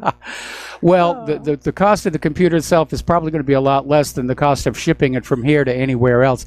But if you're interested, contact me by email. I'll make you a deal. You know, you know what the revelation of this movie is just how much junk we have accumulated over our lives together. And I always look at it with fondness and fond memories and everything. And then all of a sudden I have to realize, when was the last time I actually took it down and plugged it in and turned it on? So if you're interested in the VIC-20, certainly I'm willing to send it to you, but let's do this by email because the rest of the audience doesn't need to hear this, okay? Very good. Let's start a bid war. Come on, everybody. $200. I'm starting it out. Okay. Lee, I'm sorry. It turns out our control room tech is ahead of you in the line. Uh-oh. I think my show just got derailed. Oh, no. All right. Well, let's go. Come on, people. All right, Lee, thanks an awful lot for the offer here. Yeah, Lee, thanks an awful lot. We're going to let you go. And so, Claire, what's your first story? Well, the first story has to do with Syria. and it's a little bit more than disturbing. Now, this comes to us from Sputnik, and the title of the article is Bombs to Break Through Syrian Army Lines. Now, this doesn't come from someone who would be on the low level. This comes from the Russian Minister of Defense himself, and he's making the statement that terrorists in the Idlib de-escalation zone are preparing up to 4 vehicles filled with explosives to help them break through Syria army defensive positions. And this comes to us from the commander of the Russian Center for Syrian Reconciliation. It was said today. The guy's name is Major General Viktor Kupchislin, and he's saying that more than 800 militants, at least 7 tanks, 3 infantry fighting vehicles, and 15 pickup trucks with heavy machine guns have already arrived in the southwest of Idlib de-escalation zone. And Mike, your thoughts on this? Is the U.S. again funding, training, and propping up these jihadists? Yeah, very clearly they are, and very clearly the goal is to find some way to remain in Syria. Now, we had this story that came on out, I think it was either Wednesday or yesterday, where there was this bipartisan letter from Congress to the White House telling Trump, we must stay in Syria in order to confront Iran, or whatever the excuse was that they had here to deal with extremists. Yeah, it's a little crazy, and not only is the craziness there, but Russia has condemned U.S. warships off the Venezuela coast, saying the U.S. coup attempt seems to be ongoing, and are the guys stating the obvious? But, Mike, it seems to me that people have moved on from Venezuela. However, the people plotting this coup in D.C. just have not. Well, I imagine, there's this working group for Iran, and there's this other working group for Venezuela, and they're all moving forward until somebody says, hey, we're running out of money and weapons. In the case of Venezuela, because we're talking about the Caribbean, it's a little harder to make the argument that the ships should not be there, as long as they respect Venezuela's 12-mile international water limit. And apparently Maduro and his army, and given that the Russian Foreign Ministry has remained vocal on the issue, they announced this week that U.S.-backed attempts to stage a coup in Venezuela are ongoing. So, now you spoke a little bit about Julian Assange, but yes, this is, I think, going to be double ungood. And apparently, a CIA whistleblower has let the message out: Assange is going to get railroaded by the hanging judge. Yes. Now, Judge Kangaroo, report to the courtroom. Judge Kangaroo, report to the courtroom. And this person's name is Judge Leonie Brinkema. And she was the one who sentenced John Kiriakou, who was sentenced for 30 months in prison by Eastern District of Virginia. And Judge Leonie Brinkema, for telling ABC News about CIA waterboarding, told Russian state-sponsored RT they're going to try to make an example of Julian. Yes. He has been charged in the Eastern District of Virginia. His judge was also Kiriakou's judge and ex-Snowden's judge and CIA whistleblowers Jeffrey Sterling's judge. And you know what's interesting about this gal? She reserves every national security case for herself. And she's also described... Oh, we're going to do the shout-out? Well, I was going to wait till the end of your story. That's okay. All right, well, we're going to do a shout-out now to our honor affiliates who are just now rejoining our network. And, of course, we're here with the lovely Lady Claire, as we always are. And someone is also saying she is a hanging judge. She will not give him a fair trial. It's impossible for Julian to receive a fair trial in the Eastern District of Virginia, added Kiriakou. Now, Mike, I am more scared for him that he is not going to be able to live to see him actually do. No, that would turn him into a martyr, and that's not what they want. They basically, they want to crucify this guy. But, there are competing interests in this guy. And I mean, Whitey Bulger was bludgeoned to death in prison. And there are a lot of people who want him dead and would have an assassination ordered if they felt that what he had to say at the trial was going to compromise their wealth and their power. I hope it's going to be impossible, but I'm not, I'm not convinced. Like I said, Sweden has revived that old sex abuse allegation, and they're now saying they want to extradite him from Great Britain when Great Britain is done with him, which is 50 weeks. Yeah, 50 weeks unless Britain waives the rest of the sentence there. And this may be Sweden deciding that maybe they should get him back onto their territory. And it's a Hail Mary pass. I'm sure that the United States is going to put tremendous pressure on Great Britain to say, no, you give him to us. Yeah, I feel bad for Julian Assange. They're going to make an example of him. Yeah. Yesterday, Secretary of State Mike Pompeo assured his interviewers on Fox that the threat from Iran is totally real and credible. Yeah, just like Saddam Hussein's weapons of mass destruction, Mikey. But he would not say anything about what the threats were. Yeah. I'm sorry, Mike, but if there is something... Just take my word for it, it's there. Right. I saw it on my Ouija board last night. Something like that, yeah. Because apparently now they're sending how many? 1,200, 1,500 troops to the Middle Something East like that.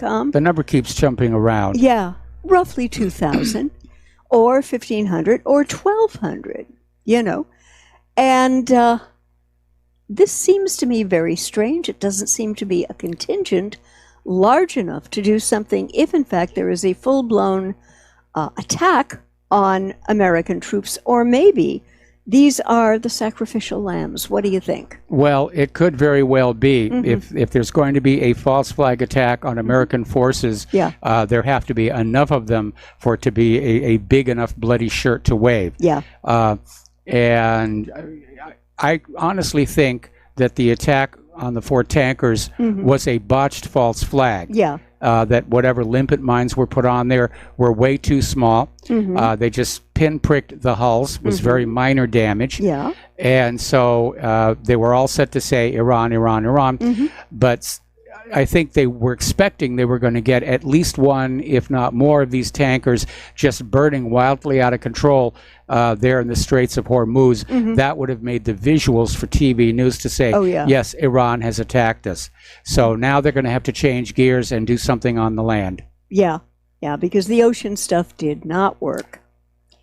And we have another statement today from dear Adam Schiff, Democrat, California, says that President Trump and Attorney General Barr are conspiring to weaponize law enforcement against their political enemies. And that's so bad. Called the DOJ investigation into the origins of the Russian probe, and it's un-American, and I'm going to suck my thumb for a while. Yeah, weaponize law enforcement against their political enemies. Talk about the pot calling the kettle black. Yeah. What do you think Obama was doing with the FBI and the Department of Justice? He was just a little cooler about it, and people didn't know. Now people know. Yes. But this idea of declaring that the investigation into the origin of this now discredited investigation into President Trump, that it's somehow un-American, that is a bit of a reach. That absolutely is a bit of a reach. Yeah. I mean, does he have any sense of, what the optics are when he makes a statement like that? I guess he's playing to the Common Core graduates. Yeah. And in making the statement earlier, Secretary of State Pompeo, it looks as though he doesn't understand that he is telegraphing that there will be a false flag to be blamed against Iran. Absolutely. Yeah. Absolutely. Yeah. The American people are tired of war. We had somebody who wrote in earlier saying that a relative of theirs is an Army recruiter, didn't really want the job, was ordered to take it, and 4 months has not been able to get anybody to sign up. And no doubt on this Memorial Day weekend, we're going to see a lot of TV commercials about military recruiting, be all that you can be, and all the rest of that nonsense. Yeah. Apparently, Boeing is having a really hard time. Its shares are sliding on reports of the Security Exchange Committee's investigation. Now, we all know the 737 MAX 8 had a couple of horrendous crashes. Yes. And apparently, the scrutiny that Boeing is facing has been intensifying. Over the past 2 months, the DOJ has opened a criminal probe. The FAA is looking into whether Boeing misled regulators during the certification process. And a small number of congressional investigations are also ongoing, not to mention the flurry of lawsuits stemming from the 2 deadly crashes in Ethiopia and Indonesia. And Mike, I just feel I need to be very vocal and public about this. Whoever at Boeing signed off on these flaws and knew they were there should face trial, prosecution, and conviction, thrown into the slammer, and not a club fed. Period. End of discussion. You know, and... Well, here's the situation. Yeah.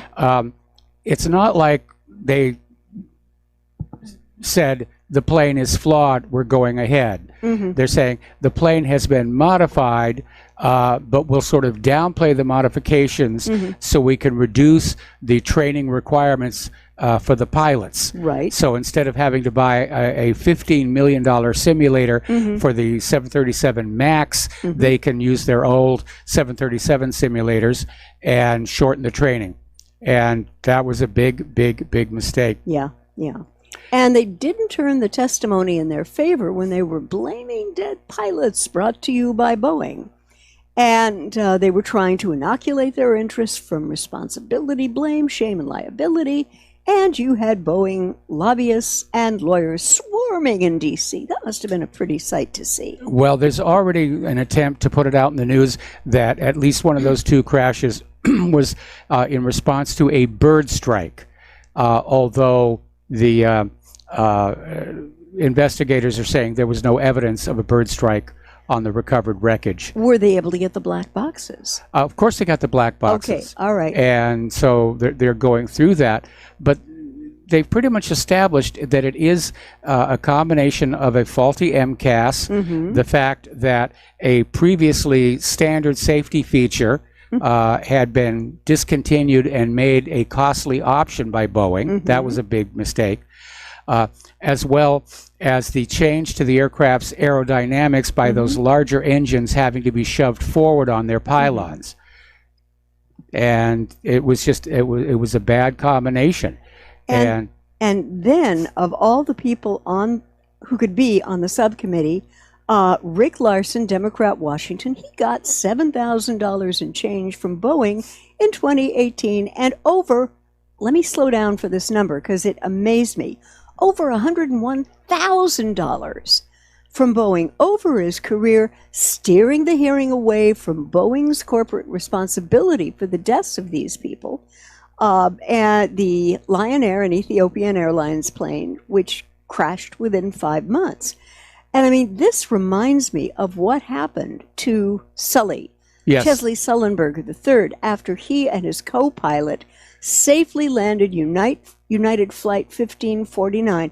They didn't lose one. This was the miracle passenger on the Hudson. Oh man, talk about it. Yeah. And you know, always whenever there's a crash, the airline and the airline manufacturer always want to say, "Oh, it was pilot error." It was the pilot error. So, and by the way, that movie they did about Sully, it's a very good one. Stars Tom Hanks, and definitely worth looking at. The Gentleman is a class act, and what he did to kind of use his celebrity or notoriety in a positive way. This guy became a spokesperson for St. Jude's Hospital for Kids. Yep. I think that was a really beautiful, moral, and good thing for him to have done. And let's go over to the White House and weapons. Apparently, the U.S. is about to sanction the whole world if they don't stop purchasing Russian weapons. Now, I am not making this up. The KAATSK, which is Countering Americans' Adversaries Through Sanctions Act, sanctions concept of economically punishing countries who want to continue buying Russian and Chinese arms. And now it's about to become much more effective after the forthcoming global application of the European Recapitalization Incentive Program. Do you even know what that means, Mike? I mean, this is language that says nothing. But what it's going to do is it's going to see U.S. sanctioning states that don't progressively transition away from their current multipolar suppliers to ones in the U.S. as well. Yeah, Now, basically, this is the U.S. arm twisting everybody to say, you will buy your weapons only from us. Yeah. Now, adding a little bit of a carrot to the traditional sanction stick, the U.S. will help countries fund their new American purchases, which supposedly will incentivize them into complying with Washington's demand. This new approach represents a far more muscular approach to military diplomacy, in quotes, than before, and shows that the U.S. properly understands the challenge that Russia and China's own application of the same process to its global interest. Poses to its global interest.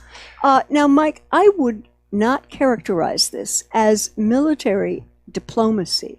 No, it isn't. It's military, getting the other guy. Military blackmail diplomacy, actually. Yeah, that's exactly what it is. Yeah. It's exactly what it is.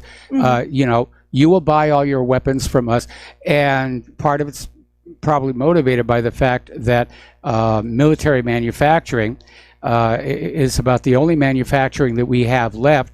But it's also, if you think about it, an acknowledgement that our weapons are now inferior to those of Russia and China. And so this is the U.S. trying to go on out and say, we don't care if they're better and less expensive.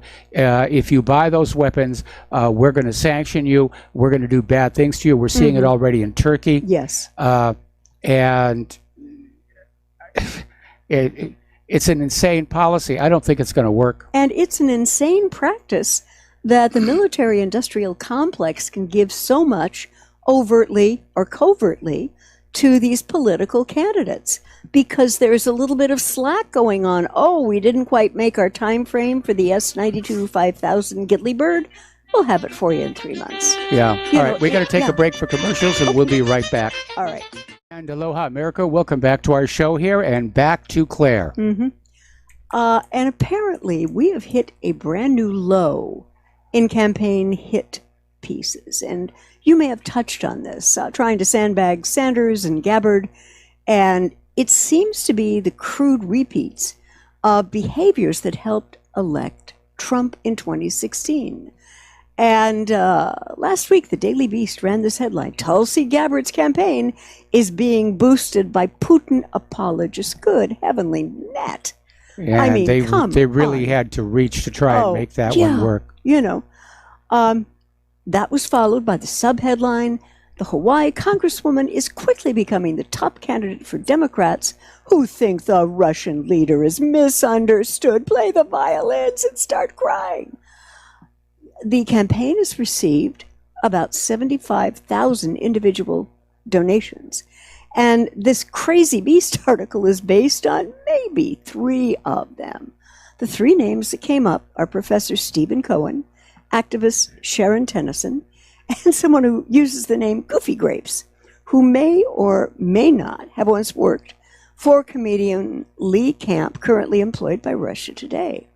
Yeah, so Tulsi Gabbard is being supported by Russian apologists because her doctors, lawyers, hairstylists, gardeners, Sharappa's first cousin, once ate a bowl of borscht and drinks vodka. Right. That's where we are. Now, I'd kind of like to get my position clear ahead of this. Of the folks who have declared, my favorite right now would be Tulsi Gabbard. She is a pro-peace veteran. She has seen military action, unlike her president, a woman and someone with Samoan ancestry. So she's got all these beautiful, wonderful things going on about her. But Mike, and tell me if I'm wrong on that, I think it's her pro-peace stance, which is going to get her marginalized because the major corporations, along with our merchant of death-in-chief, aka President Trump, love wars, because wars bring profits to the warmongers and yeah, the military-industrial complex is going to be against her, and she's very much anti-Second Amendment, so that is going to work against her in the election as well. I like her. Yeah. I hope she does well. I don't see her as being a real contender at this point. No, I don't either. And President Trump did something very interesting. He bypassed Congress to approve $8 billion in arms sales to Saudi Arabia and UAE. And it was today to approve this $8 billion in arms sales. And this was reported by the Wall Street Journal. And what the administration does was to invoke a rarely used provision of American arms control laws to bypass Congress and approve the weapons sales, citing the escalating tensions with Iran as the justification. Wall Street Journal sources said the $8 billion figure encapsulate a package of 22 separate deals. Now, Mike, and tell me if I'm wrong here, I kind of suspect that these new weapons sales to Saudi Arabia will not be, at least right now, Iran-focused, but the continued stalemate in Yemen, yes, which has the U.S. fighting on the side of Saudis with absolutely no end in sight. Now, my best guess is that the butcher of Yemen is probably going to order a carpet bombing of Yemen. So very few are going to be left alive.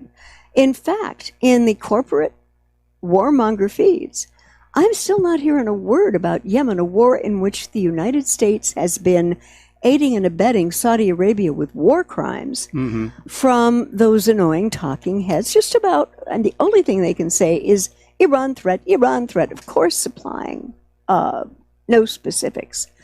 Now, what I'm thinking, Netanyahu wants this war against Iran to come very, very quickly.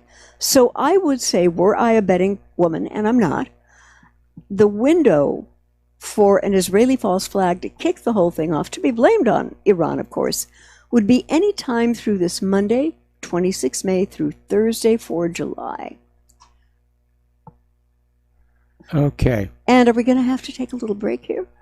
Yes. Well, we've got about another minute here. Okay, all right. And we actually talked about this a little bit earlier in the show, okay, where NATO is basically escalating their surveillance activity around Russia's borders over the Black Sea, and it's just, spy aircraft going and even entering Russian airspace, which is a provocation. Yeah, definitely. And the Russian having to intercept them and drive them back off.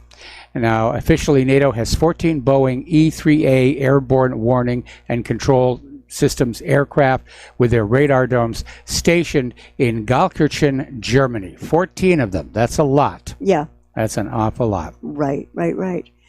And the fleet is involved in the reassurance measures following the Russian-Ukraine crisis and in the tailored assurance measures for Turkey against the background of the Syrian crisis. Okay, and on that, we have to take a break for commercials, and we'll be right back.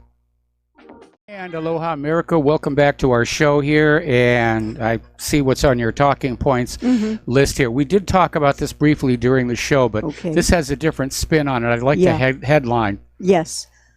Foreign aid that costs an arm and a leg, literally. The U.S.-funded Israeli military is shooting so many unarmed Palestinians that the UN is warning of an amputation crisis. And the author of this goes on to talk about a friend who has an artificial leg and how lucky he is he doesn't live in Gaza. Which is why he was able to get some decent medical care. Yeah. According to the UN, 1,700 young Gazans are facing amputation, mainly of their legs, in the next 2 years. They're among the 7,000 unarmed Palestinians in Gaza shot by Israeli snipers over the last year. What kind of a monster does that, Mike? targeting children, non-combatants? What kind of a psychotic, amoral piece of work deliberately targeting Palestinian kids? But I may have an answer. When you wound or kill children, you wound or kill the future of a society. Yes, you do, and that is the rationale behind Israel's targeting of young Palestinians. Yeah. And we have another story about Israel they probably aren't going to like, but, tough grapes. Head of Reporters Without Borders says Israel shot journalists intentionally. Now, this is the Director General of Reporters Without Borders, RSF, and he said Thursday that the Israeli army had been deliberately targeting journalists in the occupied Gaza Strip. Now, Christophe Deloire was speaking to the Jerusalem Post, having received the Dan David Prize in Tel Aviv on behalf of the International Press Freedom's watchdog. It is a war crime to target journalists because they are journalists, Deloire told the paper. When Israel shot those journalists during the Great Return March protests, it was intentional. And it wasn't that the sharpshooters couldn't see them. They were clearly identified cameras and jackets. And so it couldn't be by chance that this continued to happen. Yes. And referring to the United Nations Commission of Inquiry into the Gaza protests, Deloire pointed out that the report confirmed what they had already considered a fact. Well, Mike, I'm not terribly surprised at this. The Israeli government and the IDF will do anything to keep the truth of these horrific attacks on Palestinians from getting out just as much as is humanly possible. They don't want. They certainly will, and very little is getting out right now. Mm-hmm. And one of the things that makes it obvious the journalists are being targeted is that the per capita incidence of injury to journalists is much higher than the per capita incident of injury to just ordinary nonviolent protesters. So they are, in fact, being specifically sought out and shot at. And another, I thought, very interesting story about Israel. Apparently, the immunity bill submitted to Knesset with Netanyahu indictment pending. Now, it's been submitted. The Israeli Knesset is considering legislation that would, now you've got to listen to this carefully, guys, because this is really amazingly interesting. This legislation would grant government officials immunity from criminal prosecution and just so happened to spare Prime Minister Benjamin Netanyahu from his 3 looming corruption indictments. Which aren't looming as much anymore because the Attorney General has now delayed them for some months. Yeah.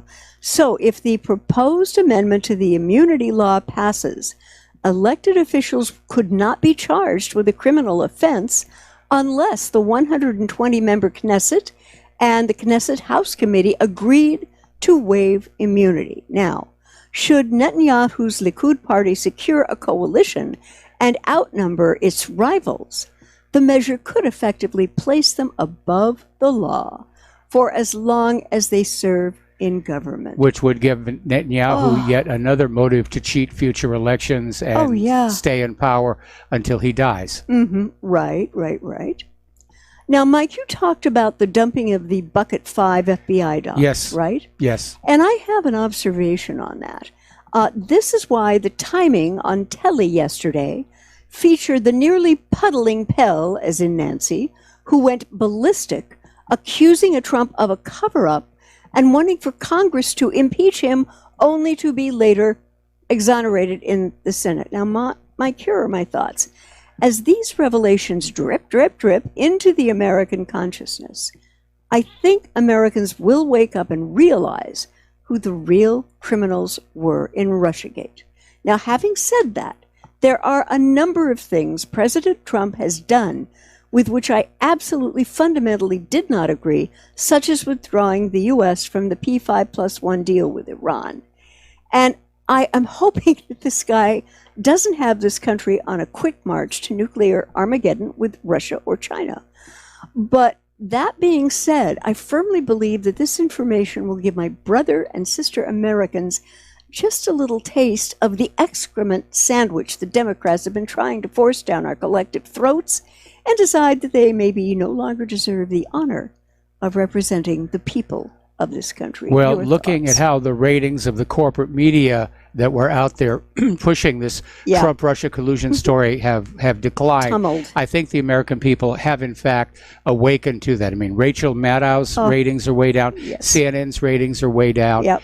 And so, yeah, I do think the American public realizes that once again, we're being lied to by politicians and the corporate media. Yeah. And now there's something bouncing around in SAT scores called the new SAT adversity score. And criticisms of this are really beginning to come to a head. There was a recent decision by the Scholastic Aptitude Test to add a so-called adversity score to test takers' results for college admissions. And officials are going to have to weigh that have almost universally been panned. Few think it's a good idea to give students an overall disadvantage ranking. Now, first, there is a conservative scholar, Heather MacDonald, who has laid out several problems with the new index, noting it's basically an affirmative action and reinforces the soft bigotry of low expectations. I can see that. Yes. You know? And the College Fix's senior reporter, Christian Snyder, also weighed in, calling it just another invitation for fraud. I would tend to be, I would tend to agree with them. Yeah. Now, can you back up to that last paragraph here Yes. where it says, clearly lying about one's racial identity is wrong. If we go back to that scandal where the ultra-rich were paying to get their kids into these colleges and universities, and apparently one of the groups that was involved with this was out there saying, your kids can't say that they're white. They've got to claim to be partially some kind of a minority. Elizabeth Warren, pick up your red courtesy telephone. Extraterrestrial, whatever. It's all fraud, and the entire country seems to be in an age where fraud is tolerated and encouraged and all too often rewarded. Yeah, and I'm thinking of my own experience. I graduated from college with a 3.75 GPA, Dean Scholar, and I had a learning disability, which I didn't even know I had until one of those first dates with you. This is funny. Enjoy it. Mike took me to a safety-approved gun range. And as someone who has always thought of themselves as right-handed, I couldn't hit the broad side of a barn or the target shooting with my right hand. And he looked at me and smiled and said, "Giggles and grins, honey. Try doing this with your left hand." I was able to hit inside the target much more. Yes. And into the center. And apparently what no one noticed, none of my teachers, back when I graduated playing with my duckbill platypus, they weren't looking at stuff like this. I am right-handed, left-eye dominant. Yes. Which is described as mixed brain dominant. Which can be a problem. Yeah, and to this day, at 70 for a couple of weeks, I cannot for the life of me sight read a piano score cold, and yet I am a published composer.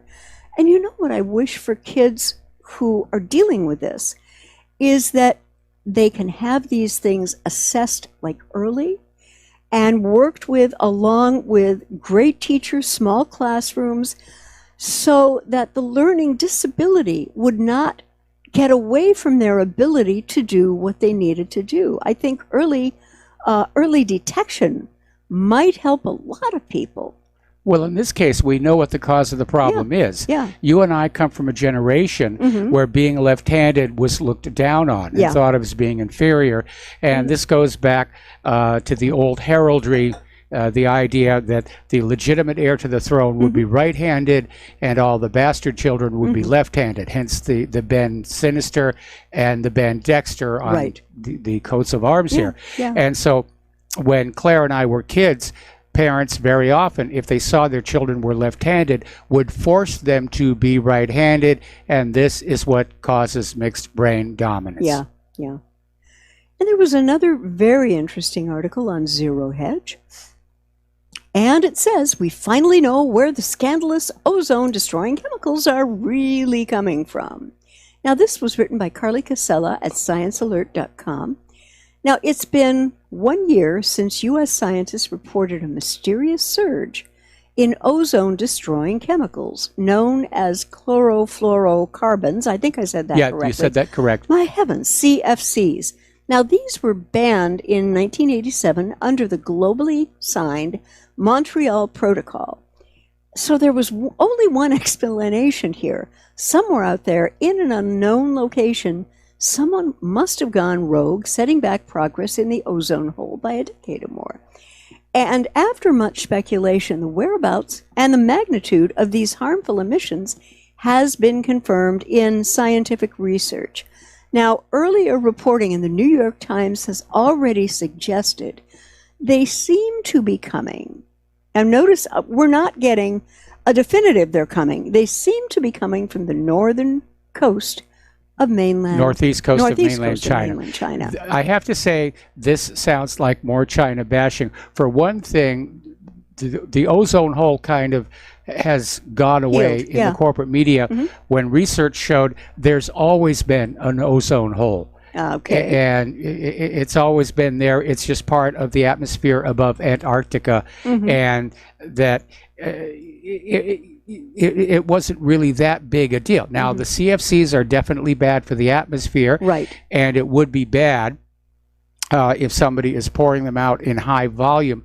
But again, why point the finger necessarily at China? Yeah. Because, you know, if they're doing offshore sampling, this stuff could be flowing over China, coming from somewhere else. Yeah. Could be coming from Russia. But I don't know why anybody would be producing or releasing CFCs, given that no products containing this chemical can be sold around the world. Now, when I was looking at this article, I thought that here is one of the West's chances to cage the rage and engage and create some opportunities by not screaming China bad, but if this is happening, collaborating with China's top scientists, getting the Chinese government's blessing to work with them to reduce this. And in my world, collaboration trumps confrontation nearly every darn time. What do you think? Well, I agree with you on that, but unfortunately we're building confrontations with, rather, to be honest, our government. Yeah. The government. It's not my government anymore. No. The government is building confrontations all over the world, with Russia, with China, with Venezuela, with Iran, who knows? Liechtenstein. Yeah, Liechtenstein. Yeah. It just, yes, we're seeing, I believe, Mike, a tremendous escalation. I have a lot of respect for two adults in the room in all of this mess, and that would be Putin and his secretary. Okay. Yes. All right. And these are people who seem to be genuinely concerned about putting out fires geopolitically, trying to get people to cool their chops. Well, I think it's not just Putin any longer. We're starting to see a lot of this pull back from blindly supporting the U.S. agenda all across Europe and many of our other allies. And I think these other allies are just tired of the wars. They're tired of the sanctions. They're tired of being bullied because they're using the U.S. dollar. And I think in the long run, we are seeing the United States as an empire in decline. Yeah. I mean, everything in the world has a life cycle, right? People have a life cycle. Rome had a life cycle. Egypt had a life cycle. Yep. And we may be getting to the end of ours, which is why, please, people, start to develop some relationships in your own community, people you think you can work with, people you think you can trust. Because if the fertilizer does hit the ventilation shaft, we have to have the ability to create self-sustaining communities, people who will barter, you know, that kind of thing. Another article that I noticed out of Zero Hedge, apparently EPA cybersecurity weaknesses are going untracked and unpatched. And this comes to us from NextGov. And the EPA has detailed a process for dealing with new cybersecurity weaknesses, develop a plan with clear goals and milestones, then attack the problem. The only issue? Those plans aren't being logged, managed, or tracked according to the agency inspector general. In other words, you're just going through the motions to say, hey, I'm working on the problem. And what they did, the agency created an automated tool for logging vulnerabilities that will take time to remediate and track progress through official plans of action and milestones.